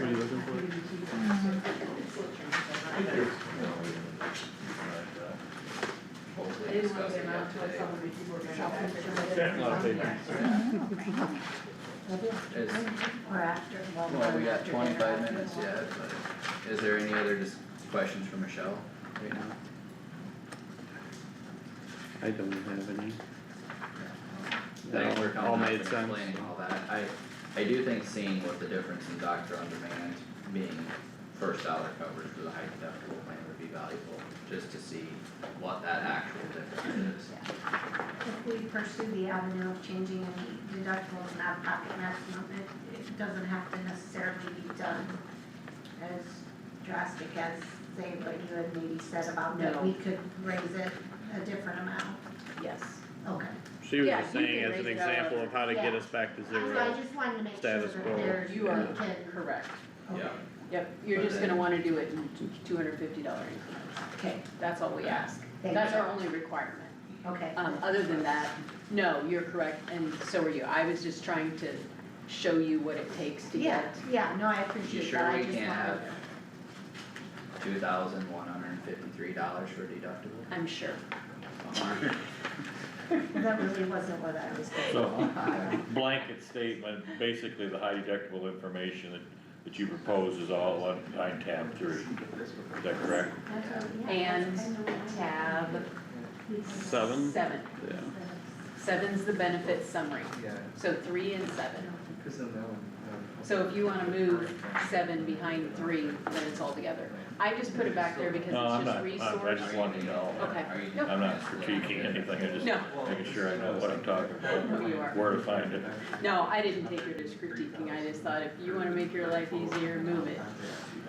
I just always put the extra kind of resource materials at the back, but, You find it? For our okay. current. That's me. Yeah, Get a whole lot of So- savings. For some people, I know, that's but. something that and they the have to other- do. Place it in. Yeah, but the other side of that is then if we're Yeah. comparing, So, we're gonna have to for, compare the for some cost people, of we know whatever that is that versus this, it's gonna or cost, versus the high deductible. I like it, I don't think you'll see but it's gonna cost us, a because we don't have significant another difference. choice, cause I don't know if Michelle would have a different thought, but if you only move it $500, I don't know that you're gonna see Well, much of a change in premium. Well, no, Yeah. but So you just would have- $500 at a that's time. the max what the deductible is for, then it's covered after. Right. Probably, Right. So you're not worried about the whole 2 to 3%. cost. no, but I would rather pay. For a premium. But Look if we at can it, save we're that rather much, pay then we Currently- could, utilize extra some of that $100 a funding towards For my premium, or would I rather spend, a you know, benefit for 8,000 say. on that? Okay. Cause that's what I'm looking Currently, is it kind of More where to it's say that savings covered out under the there plan, to be you able just to have your monthly. incentivize people moving costs. Right, at. right. Right, and 1,000 of that, okay, I like it, With our whatever. I pay But you'd for still an need your extra deductible $100. currently. Right now, I Yeah, but think if we you got a lot raise of it room for to incentivizing. 2,500 and 5,000, I'd Well, rather just pay what I an had extra kind of $100 conversation. Yeah. Minimum, So, minimum participation of in the high deductible plan was at 10%? 10%. health plan, What right? kind of a time period would you have to go If you, to get to that 10%? I um, mean, you don't have to have it the very first. you have your thought. I mean, 2 they give you years? 2 or 3 years. So 2 or 3 2 or 3 years, You're years. you don't have it spending after $4,000 3 years, a year. you'll be forced to Right. just drop So, it. Well, at some point, they're gonna say, hey, we Which gotta is- get, well, we gotta pick more this than- up, or, you know, and the thing is, you'll Yeah, see that Then your as it's deductible would be, happening, wouldn't it? and I'll be like, okay, Yeah. how do we get But you're people just, more you're of an transferring over incentive to go 12 to months that? rather than boom, I have my deductible. And, all one you know, time. then you learn It's to a tweak that too, payment plan, to get so- people Yeah. No, an I get it. incentive to go to It's that that's a plan. different, And there's, I'm changing the subject to, there's no matching Do you not have? limitations of flipping back and forth from the employees, other than the deductible might get confusing. I would assume you wouldn't. Yeah, if calendar you switch to versus the the If we're method, trying to yeah. make it an incentive, yeah. Yeah. Well, the flipping back and forth would only be at open enrollment, or if they had a qualifying event, just your typical, Right, but you could do it once a year, I mean, at open enrollment, yes, yeah, yeah. So. yeah, I The, don't, the problem in the private sector always was, if you, That was just kind of. you're on a great plan, you know, if you go out from here, you can't go back. no, you And can, but you I have don't no know, once limitation. you're there and you've committed to that, I don't know why you would, you know, but maybe somebody would. Well, if you had a ongoing, something serious ongoing, you know, if you got, Potentially.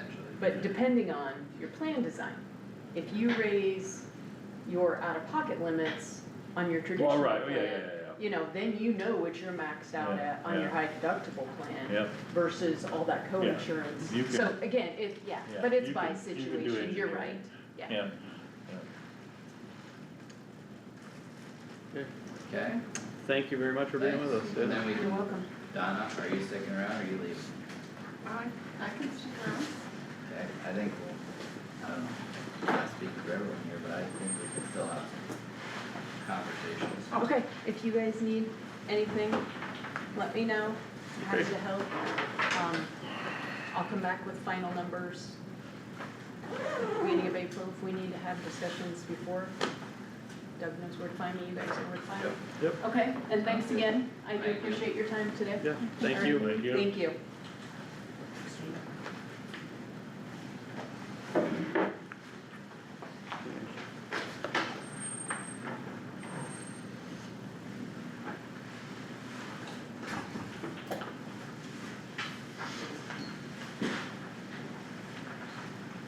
I was gonna try and find their suggested rates from last year.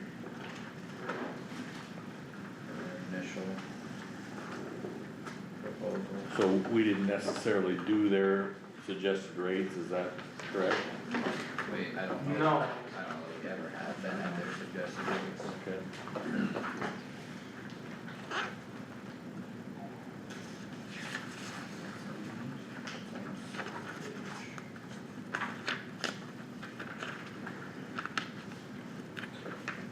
For the self-insurance talk today, Doug, are you gonna have that spreadsheet that we can look at from the wall? Well, I mean, would that's you a like lot. information about our self-insurance fund? Yes, I would. Thank you. This is just showing this year.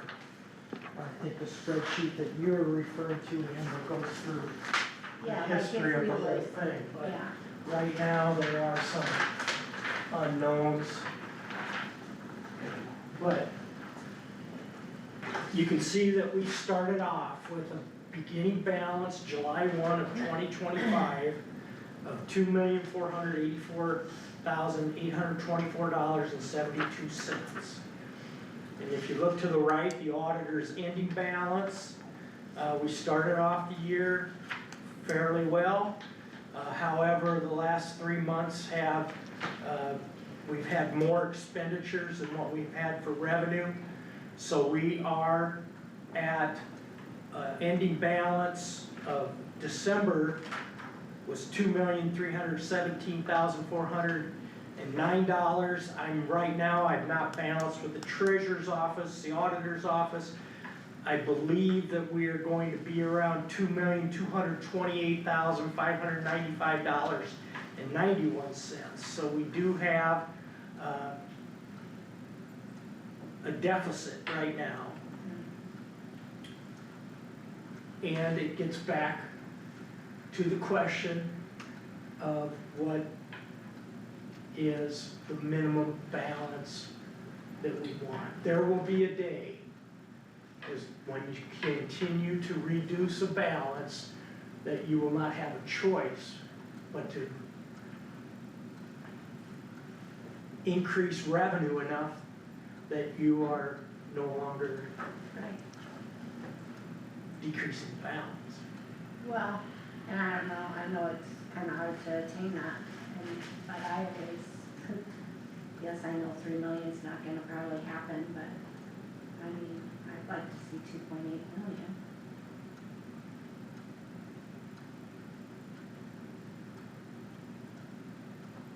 I certainly don't wanna ever go under 2.5, but I actually would like it to be bigger.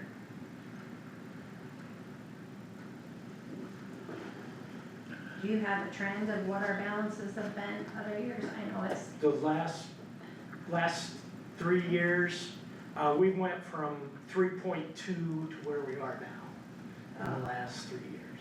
yeah, that's no good. That's just kind of coming off, Yeah. speaking around figure. Yeah.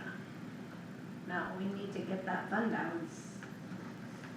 I think I said it before, and we said, I'll die on that hill. We need a better fund balance in there. If we wanna keep remaining to be successful, how we attain that, whatever. But we need a bigger fund balance than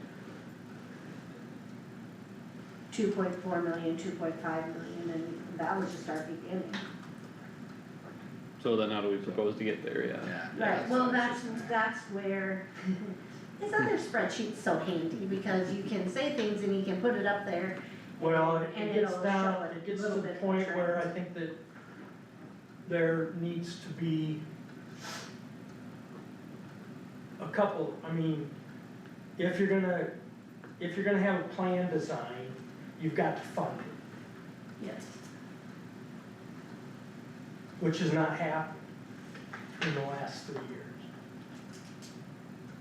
So what are so that's one question we need to answer to get to the bottom of this, is what we would really like our ending fund balance to be.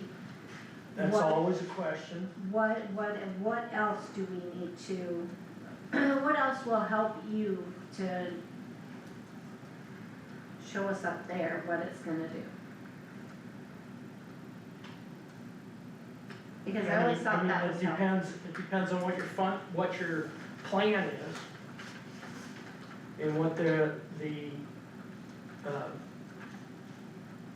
estimated expenses that Wellmark provides to us. I mean, what we have right now is 2 plans that we're looking at. What we have, some sort of figures on it. And there was talk about increasing deductible, increasing out-of-pocket maximum. That will definitely reduce what the fund pays for, because employees will be responsible for more of those costs. So I think that the board has to decide what the board wants, how much the board wants to pay. Or how much it wants to contribute, then how much is, if their employees are gonna have to contribute, how much is that? And then you gotta get a plan design for that. So would it be fair to say, because we have no idea how many people, or if any people, will take this high deductible plan? I think maybe some will, but I don't, but since we don't know that, when we're trying to look at the fund balance and trying to make these decisions, should we be looking at if everybody stays with this plan, what would that look like? Because We can certainly do that. just to see what that would look like first, and then, obviously, I mean, we have no idea how many people may or may not take that high deductible plan.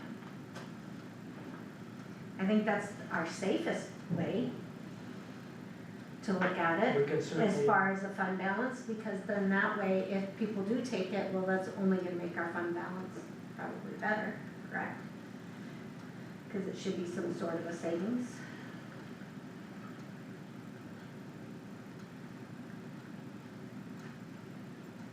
you would hope so. But yeah, I mean, that's what, yeah. But it comes back to even the simple statement, telehealth usage. In order to get our employees and the people that use our insurance aware of that option and how much it can save, there's gotta be a mention of that an Save awful who? lot. Save who? Both. Everybody, County and. cause if, But do they see that savings as an individual? Yeah, Yeah. okay. cause they won't have, the board won't be have to discuss about increasing the rates. And that's another thing, the usage is what drives the cost. What can an employee do to save money that way? It's consumer-driven healthcare. And Kossuth County does not have a person on staff to do that. But We initially give information to an employee when they're brand new. but we don't hammer it monthly. We don't train, we don't have our meetings. We set what our insurance is and we go.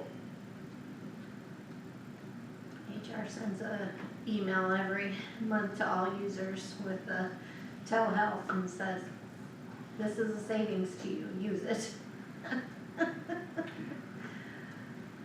I mean, that's I just. think it's more the practicality, they're unfamiliar, I think I don't wanna quote numbers, but I would say our usage of telehealth is minuscule. I mean, it really is, despite, again, I promote it, if I get a chance to talk to employees, I'll show them my own little, app, I'll show them, the ease of it. But again, preventative care is the same thing. We're trying to do a little promotion within wellness for preventative care. There's an annual preventative screening. We have a good share that don't even go for their annual preventative screening. It's just, I don't think we're unique. I think that's people in general being aware of their health care. But if we really want them to use that. Hammer it into them. I don't know if a flyer with their face of every month does it, but, well, it's not monthly, no. Yeah, no, but, I mean, it's definitely something that saves both money. We definitely want people to utilize it, but you can't force them. Well, But I think if they We're kinda realize the talking about it. savings for themselves. we're kinda talking about it in a way, but. But if they know that it's such a savings for themselves. So when you, just real broad here, when you look at it says claims, when you look at 6 claims that total $1 million, and then you then talk about telehealth saving this, every little bit helps, but in the end, it's, You're not gonna have telehealth on the high cost ones, no. no, that's not my point. My point is, spit in the ocean. Yeah, dropping the bucket. I mean, whether or not you have 6 or 12 of these high claims would devastate your fund, right? That's correct. That's why we can't, Now, that's why we can't. when you look at page 8, that kind of points out that 71.9% had less or no claims, or Page 8 120. of what section? Two. Sorry, section 2. Right, I know it's in there. There's there's a wealth of information in there. To find it and price it and, Yeah, 71%, yeah, 72%. Yeah, 72% or less than 2,500 bucks. yeah, I remember that point, yeah. But to your comment, that's the purpose of keeping that fund balance healthy. So we can withstand some of those Absorb that. years. We're gonna have worse years than some. This year actually so far might be just a little better, seems like. Well, like But- she pointed out, sorry, I didn't mean to interrupt. No, it's okay. Like she pointed out, there's 3 of them, at least 3 that are ongoing, that will be Yeah. the same pretty much every year. Ongoing conditions. Yeah, but we had that before too. Yeah, but I They mean, don't all drop off. and you don't know, you have no idea what's gonna happen. I asked Doug this question sometime in the last 6 months or a year privately. So if I go for the preventive care, the annual physical, and it ends up costing, by the time they get it chiseled down, as in her example, it ends up costing $120. I don't know if that's accurate or not. The county pays that $120, right? Is that what you told me? The screening is paid Paid, directly it's by the covered. county. The physical would be paid for as part of our healthcare plan. what is the screening? You're talking our lab, our biometric Our, labs. yeah, biometric labs, which is the first part of, Right, so I'm talking about when I go to the doctor for an annual physical, this is not telehealth, this is annual physical, and let's just say the bottom line is $120, or make it $150. Who shells out the $150? It's free to me. everybody's plan. Is it the county paying that, or is it Blue Cross Blue Shield paying it? That'd be part of the administrative fees. Yeah, I think it's covered as. So we're not paying it? It's, right, that's part of the benefits Okay, of that's, our right, that's not the way healthcare. I understood it from talking to you privately. I so- thought we were talking about The the, biometrics, so I biometrics. misunderstood, I said I didn't understand. so I'm sorry. So, I agree, and there is a huge advantage to, if they're, but do they already assume that only 30% are gonna go to their, and it's priced in there, and if we raise that to 100%, our rates are gonna go up? I mean, that maybe would have been a question for Michelle, but I would think they probably base that off their benchmark, but I could be wrong. Yeah, well, I think they're promoting it as a strategy similar to Doctor in Demand. Yeah. Preventives prevents things in the future, so it's in the mix. Just like generic drugs and things like that, those are all strategies that people can take to try and help prevent, high claimant costs. And that's why we've started that's why years ago, I think the biometrics were done, so that people could have that opportunity to be screened for cholesterol issues, for prostate issues, so that we can catch it at the beginning of its development. Well, and We did the biometrics though, because by paying for it ourselves, it was less than running it through insurance. Yeah. But insurance. But I think it also the convenience of offering it so that people felt like they should do that, it would show some preventative care. what I was gonna say as far as the telehealth and the doctor on demand thing, you know, where that can be as savings is if somebody is on a weekend and. Versus the ER. Yeah, versus the ER, you know, it's a significant savings.